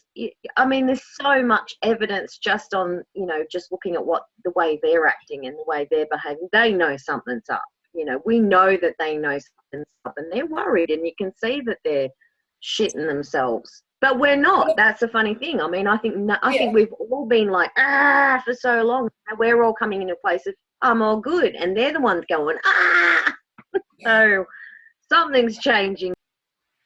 yeah, and there's definitely something linked into all this involving cubes and involving water. This keeps coming up. Water is the other big one. Yep. There's this one passage in this book again. I'll just read this one. I can barely frickin' see because it's quite dark in here now. And it is said by the elder that in water there lives yet the echo of the music of the Anua, more than in any substance else, of any other substance in this earth. Like it's in the water, and this correlates with unlocking water, various other things. It's like there's a water involvement, and there's somehow in here there's a cube involvement. And I noticed a cube in that short, being trapped inside a cube, and it's like that's a creation space that you're stuck within. I've actually seen the cube. Yep. Tell us about that. Point.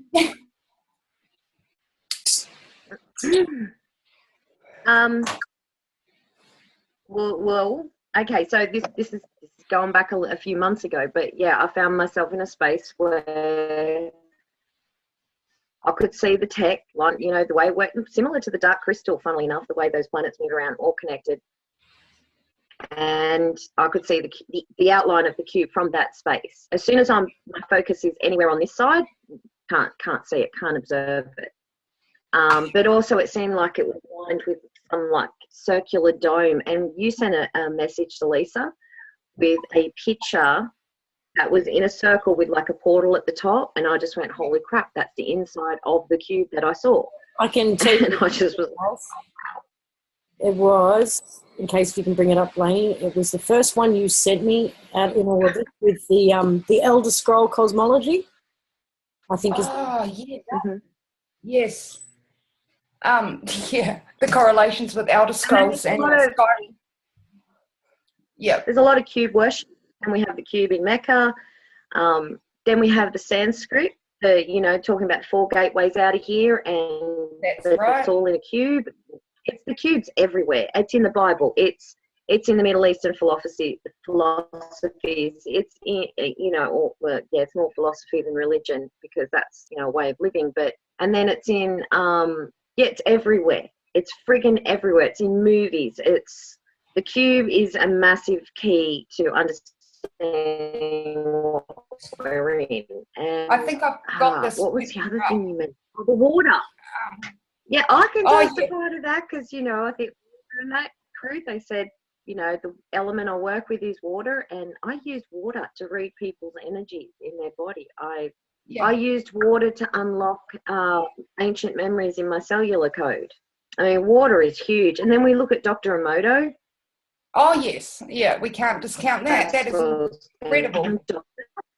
But if you have a look at what Dr. Emoto's pictures are doing now, they're all broken down. So something's shifting in the base of this construct in itself, just by looking at the pictures that used to be so perfect and crystalline and in some sort of form. If we think about what you said, everything's been locked into a certain frequency, then it would hold the water in that frequency, in those frequencies. But that water's breaking down. Yes. we don't know if it's because it hasn't taken a new shape because we haven't begun to sing freely yet, or whether it's in a process of transition. But I mean, it's all connected. I think a lot of people are seeing stuff here glitching and changing, and I think we've got a lot of new feedback loops being created here at the moment, new ideas. I think the idea of, you know, all these people panicking and going underground, all this sort of stuff is just a on-ground representation of a shift taking place within the operating system, or within the they're freaking out and panicking because they can read the narrative. See, they've got knowledge and information that we're trying to figure out. I mean, that's why we have these types of conversations. They know how this sort of works, and they're freaking out, because we're rewriting a new story, one that they don't fit into, perhaps. We're changing this thing, and they're starting to panic because it's not going to be in the frequency where they can reign anymore. Their tech's glitching, it's changing, the virus that's gone into the... I think it goes beyond that in terms of, it's not just about whether or not they can reign anymore. I think it's about whether or not they can continue to exist for some. Yes. Game over, game up. Maybe they're in the process physically of, this brings in the whole CERN thing and many other ideas of creating a new creation space to carry on, or trying to take another frequency field within the one that we're in and create a creation space within a creation space, which brings to light the whole Russian doll idea of how many creation spaces are within how many creation spaces. When it gets too hot here for them and it's not working anymore, they create another one within it. And this could be our two worlds idea. But we're still in a limited, there's still more outside of us. We're in a larger creation space. Yeah, the Russian dolls ability to do that is gone. You think? I think. And we've expanded. There's been attempts to get us to do it for them. Yes. As the creator beings, so to speak. They can't do it anymore through tech and through theft and through fraud and through whatever means they've used in the past. Then the only thing left to them is to get us to do it for them. And I think there's absolutely that. But we're not buying it the way we used to. No, this concept of home idea. Hard as well.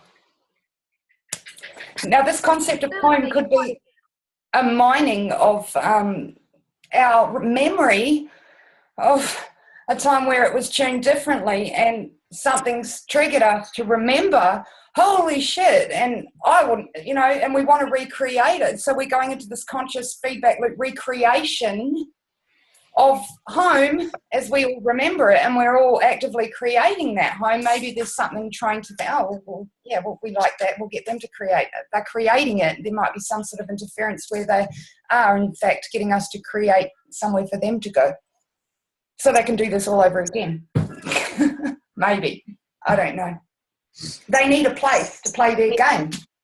Let's be honest. It's funny how much they're infighting now as well.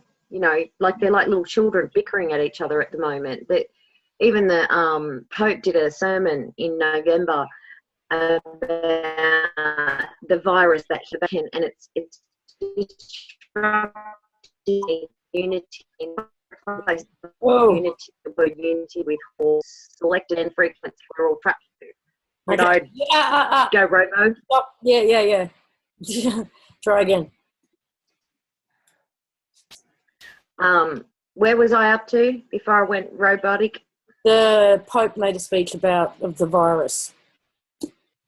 Yeah, in the Vatican about a virus hitting the Vatican and disrupting their unity. And if I replace the word unity with hive mind and your selected band frequency that we're all sort of restricted to, then, I mean, even that alone is just like, and then you watch. They're all bickering. They're all like, you can just see it. You can Russia, and it's like they're like children playing tanties because, none of them seem to have an idea of what they want to create either. I don't think they're all in agreement as to what to do next. So I think they're kind of scattered and all over, and yeah, the hive mind tech is being taken out, and they have no idea what to do. Yeah, I think they're freaking out. They're freaking out, Donna. So it's very random, totally, which is really exciting. It's kind of like they're getting desperate. So all these new weird narratives keep coming into play. It's like, there's another one, there's another. Will this work? Will that work? Maybe we'll try and run this one through it and see if that works. We'll tune it like this. But I think we're in this noisy spot where it's constantly retuning itself, because there is really the set outcome had to change, and then it's had to change again, and well, that's not working, so we'll try again, because in the meantime we're starting to come into our own understanding of who we actually are and what we are and what potentially we could be a part of, which brings us back into our power, and they're freaking out. It's to us, every element of the original construct. So if there are stars out there that are part of the original construct, they're going through this too. It's every element, every component. We're going through it. The stars are going through it. We're going through it. There is no disconnection that I could relate to when I was going through my experience. It's all linked. It's like, look at Skyrim. That's another really interesting game that I got my daughter. She asked for it. I didn't know anything about it. She wanted to have a go at this realm game. It's all mapped up in the heavens. It's all these constellations, and they join as you go. You join dots and link constellations. The whole storyline is mapped out in the sky. It's an interface with the realm world, and I'm like, oh God, it doesn't get more of a sync up than that, because you look at Elder Scrolls and these created realms and gosh, it looks just like what we're in. It's like it's someone else's idea. It's really pretty. It's nice. It looks good. It visually looks awesome, and it seems to it, but it's just someone else's idea. This is someone else's gameplay. This is not ours. This is not the original idea that we had.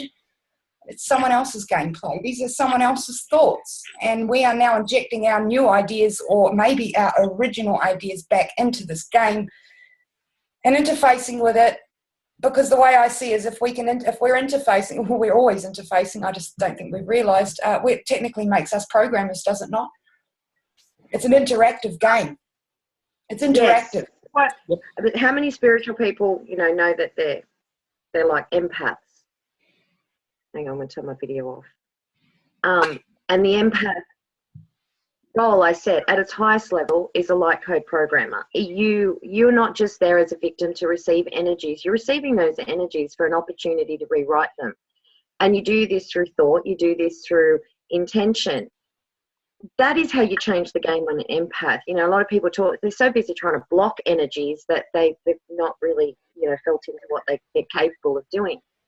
I was having another thought that you triggered, Lisa, when we were talking about the stars, of Admiral Byrd, and it was something Danny sent, and I can only remember this one part because that article is really hard to get through. But you said once, Lisa, when you travelled, it was well beyond Antarctica when you went and did a viewing of something, and what he said was the last thing in one of his diaries, the real diary, not the fake one, was when he travelled 2,600 miles past Antarctica.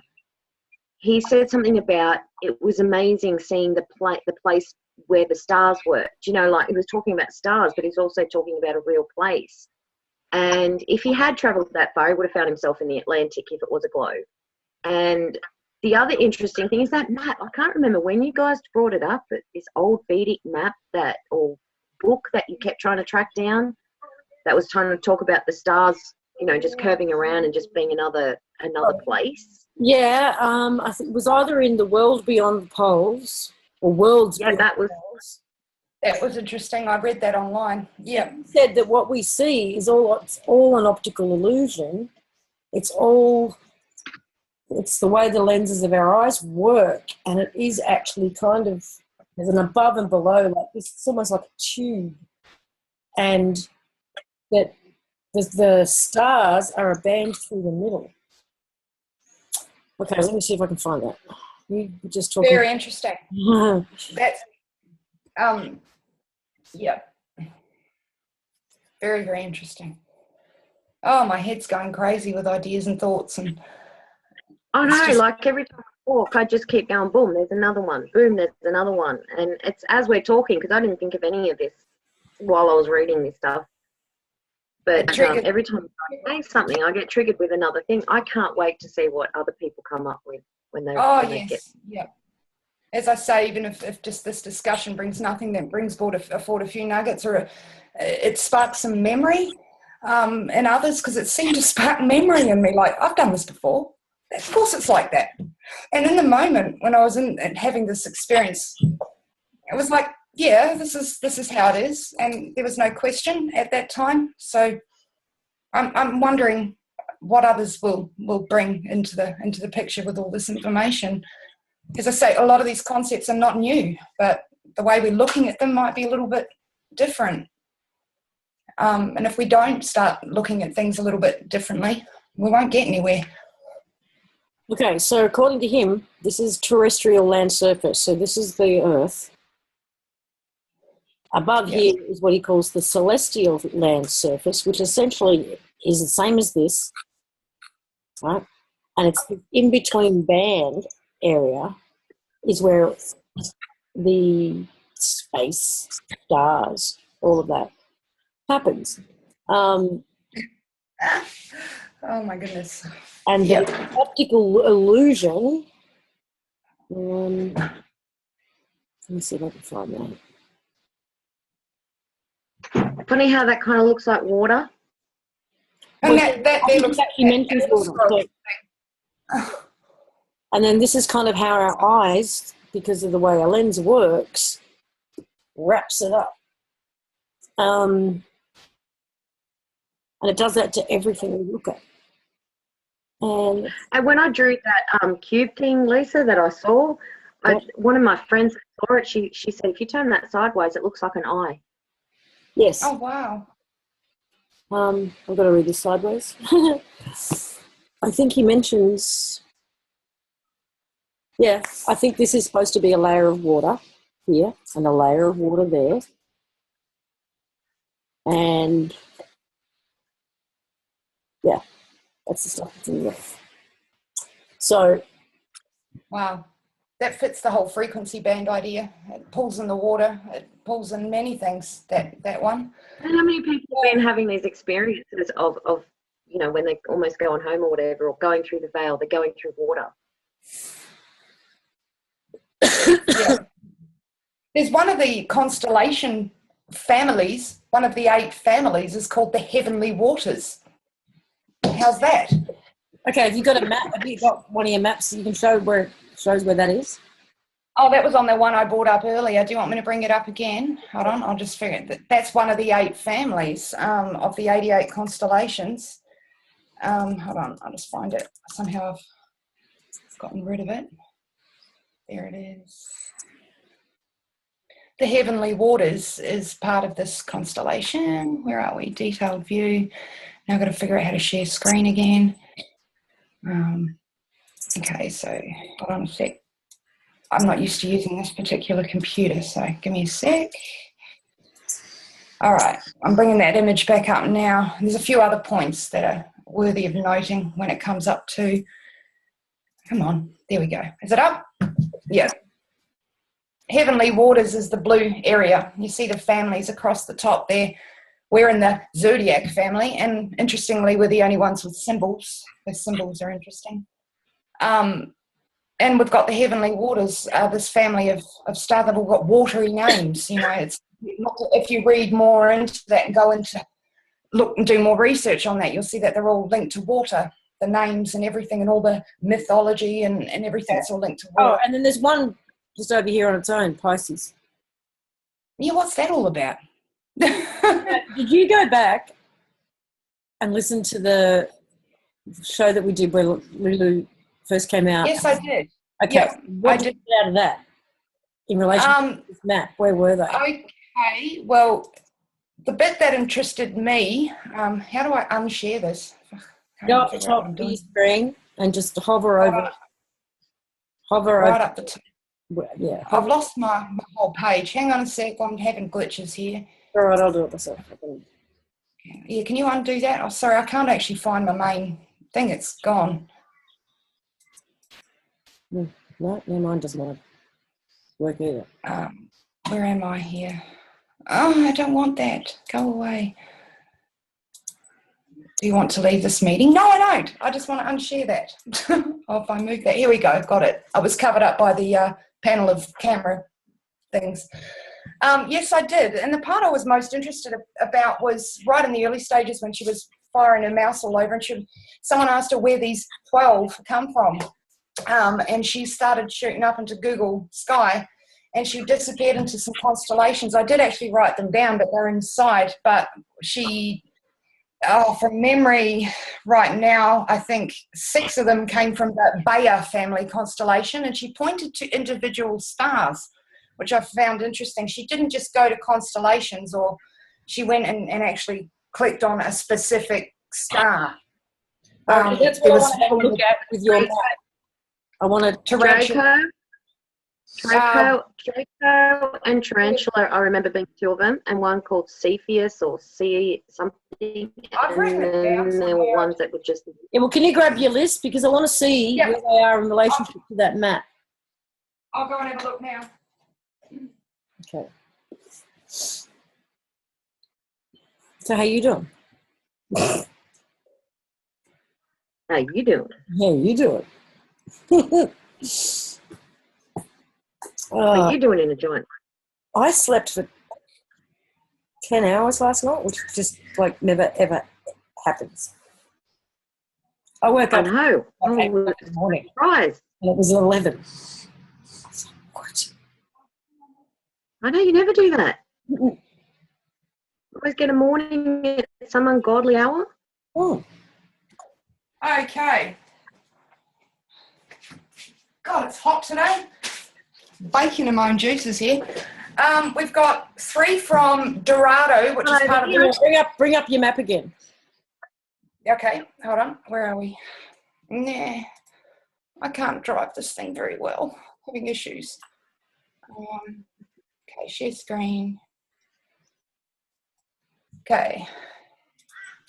So we had 3 from Dorado, which was in the Bayer family, which is the yellow group. Oh yeah, Dorado. There it is. On the bottom there. Down the bottom. There's apparently 3 from there in the Tarantula Nebula, which is part of that constellation. We had 1 from the Hercules constellation, the Hercules family rather, and it was Ara. She gave us ARA. It could be not listed on here, but it's in there somewhere because I did find it on the list. Oh, there it is, right there. Okay. And then we had 6 from Hydrus, which is part of the Bayer constellation down here.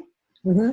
And we had 2 from the Orion family, which is the orange here.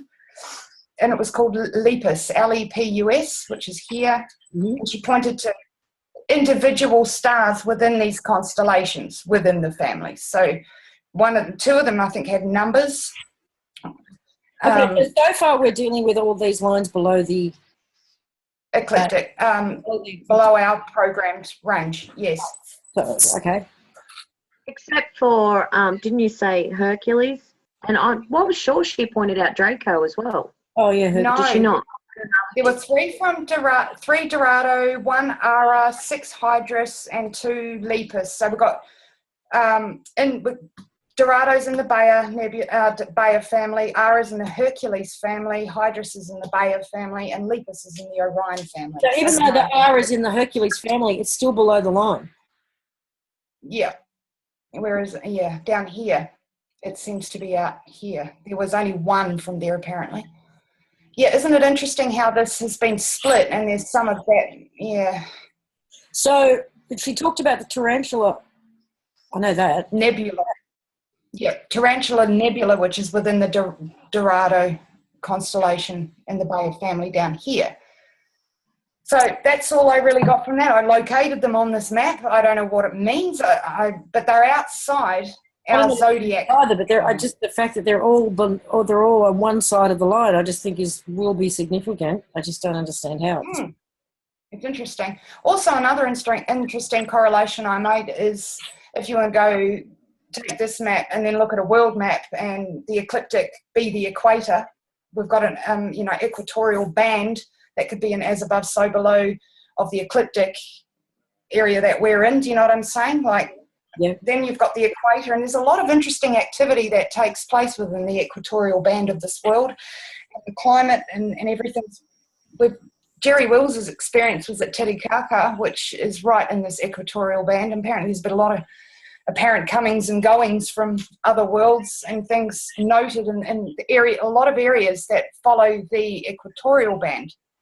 So that's, I don't know, just another small little breadcrumb that might be something. And I did have a thought of, I wonder if we could do enough research. And I was going to do this, but I ran out of time because, you know, I work on deadlines. But if we looked at those 12 and those stars and see what they represent, and if they have symbols, and then if they have symbols, you know, relating to the 12 ruling elite families, and is the above the old map of beyond the poles, and the below what's here? So who's in control here and above? Very possible. Yep. It's just very interesting. Just looking at it in new ways. There's so much to ponder, just new ideas to explore. Excuse me for a tick. I don't know. Can you say what you said before? Can you just repeat it? I didn't. Looking to see If we look at if we look, I mean, I know that the middle line already has its symbols, but if we had it, what Laine was saying earlier was, she did research some of the stars themselves, the star systems, the map, and I'm wondering if you can research it to see if they have a relation to the symbols the elite family use. You know how in the old days they always have their own shields. Yeah. Yes, all of that. You know, like, is there a relation to that, to the ruling elite that are down here? And the other aspect I was thinking of, if it's all down here, is that because this is where we are, and the above is what we were looking at before with that map you were looking at, Lisa? Is that beyond the poles? That's interesting. That's really interesting. Yeah. I'm going to look into that more. Oh, there's just, I'm taking notes. So much. I'm going to write. Well, hopefully we'll have a whole bunch of people go down rabbit holes and bring us, you know, a lot of this information, you know, so we don't have to do it all ourselves, you know, because we're lazy. Well, I mean, this interesting correlation with these 12 families and these 12 zodiac signs, and 12 comes up a lot as well. 12 disciples and Jesus being the 13th. And this theme of 12 runs through so much, and it can't be ignored. It's ridiculous. It's everywhere. It's in all the narratives, it seems, and everything that runs there, this theme of 12, with an extra often, like Jesus and his 12 disciples. Now we've got 12 constellations with this possible 13th of Ophiuchus, which ironically, if that was the case, I'm in that one. I'm actually that. I'm born in that from the 20, what is it, the 20, don't quote me, but I think it's the 29th of November into the 17th of December is apparently this program that we're hooked into is Ophiuchus, not Sagittarius or Scorpio. It's in the middle there, and you see it on that thing. What was the intention of removing that from the zodiac? I don't know. I don't know if it's ever been there. All I know is there's always this debate. We've got this debate between astronomy and astrologers going, no, you've got it all wrong, and this and that, the other. But the fact remains, when you look at that picture that I had on the screen, it's sort of there. And this ties into something that I've seen to do with the tech itself, and so. Like, one, it's not completely gone. I mean, there's Vedic astrology, and that includes the 13th sign. But when I talked about the text, right, so each planet represented a piece of tech which created a certain frequency band, which also created a shape. And then, you know, so I remember, like, I think it was fifth, created like the pentagram with the Taurus field and Saturn, like the octagon. And then, or hexagon, I can't remember which one. And we got, there was 12 of them. There was 12. And the 13th was the gateway. And if I link back to some Aboriginal, it's not published, so you would actually have to talk to an Aboriginal elder that's right into this to get the information. But they talk about 7 gateways. However, 2 of them have 2, one at the 5th has 4, all up adding up to 12. And then they say the 13th is a gateway. It's a gateway to the other world where the gods are. So if we look at Ophiuchus being, you know, on that line, is that the gateway? Or is that down past Antarctica? Is this 13th and I always saw it as, years ago, I didn't even know what I was talking about. When I said that the 13th is the thing that links you to the next dimension or the next world. And we've been programmed with unlucky number 13 our whole lives. That 13's the unlucky number. 13's been my luckiest number. I mean, I've had that. I've lived in that many houses with 13 on them, or 23. They're the two numbers that keep showing up for me. And 23 is linked to time, but in a different way that 88 is, because 88's a loop, 23 is not a loop in time. So I was just looking at that when you were saying that because it's between the equatorial line and this argument going on. I'm thinking of, you know, the Aboriginals talking about the gateway. They're going to call it the seventh gateway, but really when you add it all up with the sub-gateways, it's the 13th. And they say, in here, everything's light. We are light, so they call it the dreaming. It's not the dream time, it's the dreaming. We've said it as a noun, like it's not happening. They call it as a dreaming, as it's always happening. So we're made of light, and they say, if you go through the 13th gateway or the 7th gateway to the Nita is where you will become solid. It's where the gods reside. And if you go there, you can't come back. That's the way they talk about it. So this is there's an argument between the 13th and the 13th gateway, or, you know, and when I was told that, I just went, holy crap, because back 8 years ago when I saw the tech and I got to the 12th layer, there was a gateway, and that's where I received a code. And I knew instinctively if I went beyond it, I wasn't coming back, and I had to stay there to do what I do and come back and put this code in. So again, wow. That's amazing, Donna. That's awesome information right there. That is incredible. Wow, it's got my mind buzzing. That is so cool. Yeah. Oh, and then the 13th bloodline that constantly comes into it on the ground, the Merovingians, the Windsor bloodline. Here's a bit of interesting program information if you want to hook into this program. And technically I would be in Ophiuchus. It would be my, you know, programmed thing. And my bloodline is the 13th bloodline. There you go.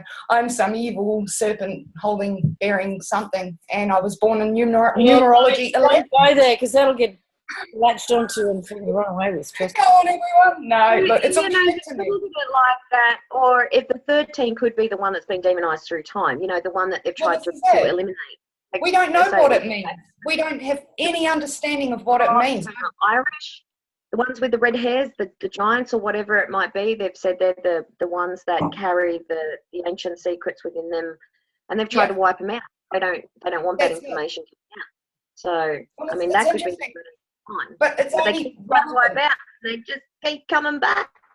It's only all of it that I look at it as the narratives. It's only relative, and it only means something within this gameplay, within this frequency field. It means nothing outside of it.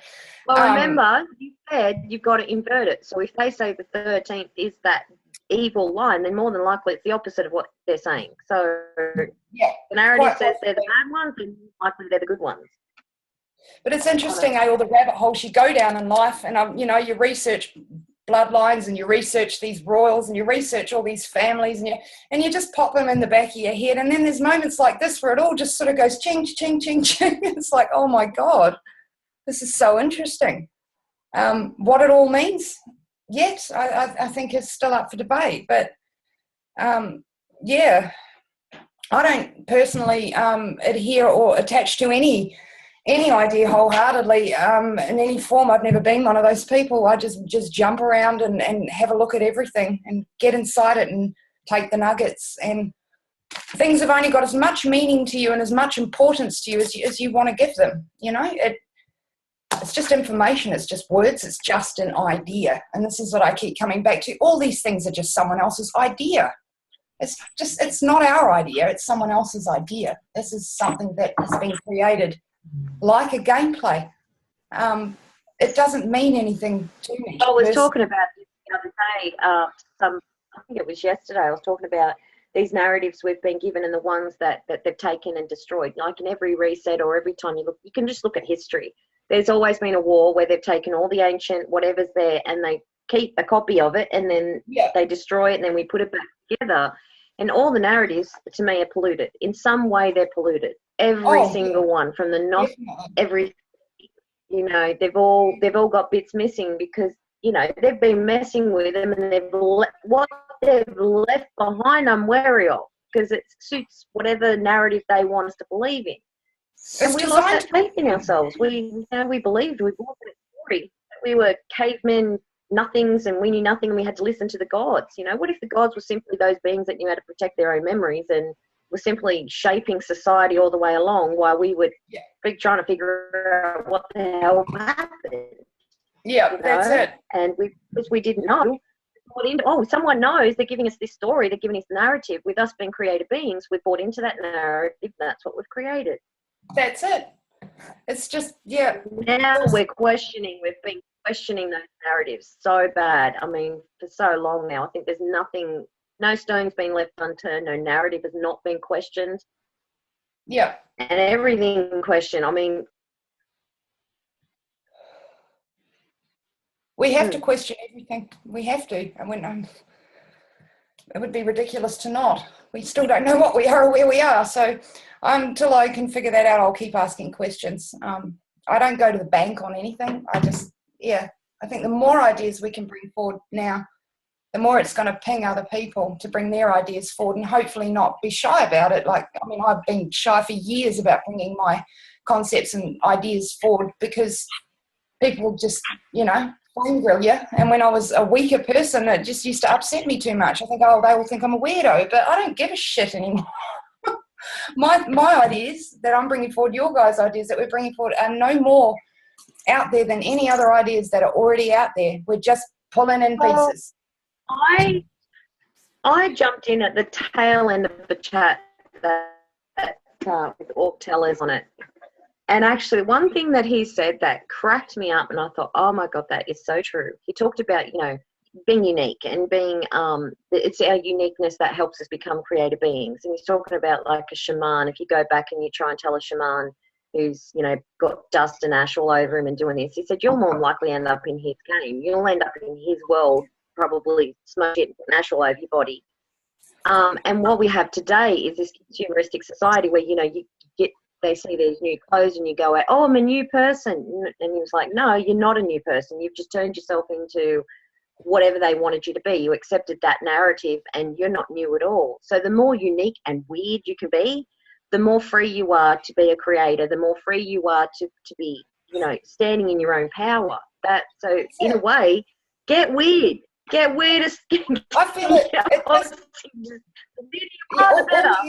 All the other narratives are disempowered when you just look at them for what they are, potentially. Just someone's idea. It's just someone else's thought, you know. Look at all of these narratives and the things that run through this and all the rabbit holes we've been down, and then there's, you know, demons and things out to get us and things taking us in our sleep. And well, yeah, they're real and within in this place. They're very real. They've come into it. They're a narrative, but some of them are actually quite comical when you look at them. I mean, it's like someone designed a grey and wanted it to look like this and sketched it out, and it was an idea and it was put in, and it feels real when you're here. I've had experiences with all sorts of bloody strange things over the years, and now I'm just like, nah, I'm done. You know, it's just I know that when I was younger and you know, I was like raised with the religion and everything, and when you buy into that stuff, it is more real and it's more scary because it has more power over you. I am not attacked at all anymore in any form. Neither. Because I just look at it and laugh. It's laughable to me. And I look at the fact that we do create this stuff. You know, that's how powerful we are, buying into these narratives. We've created them. We've created, you know, all these people that believe in demons are creating these demons, and then they attack them, and then they go, see, they're real. So that's like they're validating themselves that, oh, see, I need to be scared of it because it is real, because it did attack me. Stop the fear. I mean, same with the psyops and, you know, the chemtrails and the harm. All of that can be stopped when you laugh at it, when you take its power away from it. And when you are not in fear, you're not crippled, and you will do something about it because we're energetic beings. We don't have to be out there protesting with signs. You know, that's great. I'm not dissing it because it has its place, acting, but we are so much more powerful than that. We just simple thought and intention and absolute belief. That's the difference. You have to know that it's going to work. If you've got any doubt, it's weak. It's a weak field and it has very little effect. But when you're standing in that power and you've got no fear and you're laughing at whatever's there, I watched it dissolve. I've seen it too many times. I've had these on Facebook. You get all these. Yes, Ms. Lisa. Okay. I think I should press end the meeting and stop the recording and get this out there. We don't need to subject people to endless rants. Selection. I think it's fun, Lisa. It's fun. I'm just saying it's not fun. By all means, go I for was it. loving doing this rant. I was loving it. In terms of Donna. getting this bit out and seeing what comes back from people, let's just do that. And we can go on a private rant as long as we like, but I just want to get this bit out. Yeah, I'm barely getting to it. And no one I else. want to see a constellation of dots form here. I want to see some nuggets come in. I want, let's create some new ideas, some new constellations, some new. People got to say. So Let's do it. Yeah. I hope people enjoy it. And if I've ranted and raved, I do apologise. But that's how it is. I'm just going to say, habit of mine. we're about to press stop record, right? So I'm just going to say, please, if you've got a piece, if this has helped, or if you've got research, or if you've had an experience that elaborates on this, please share. And bye for now. Red over.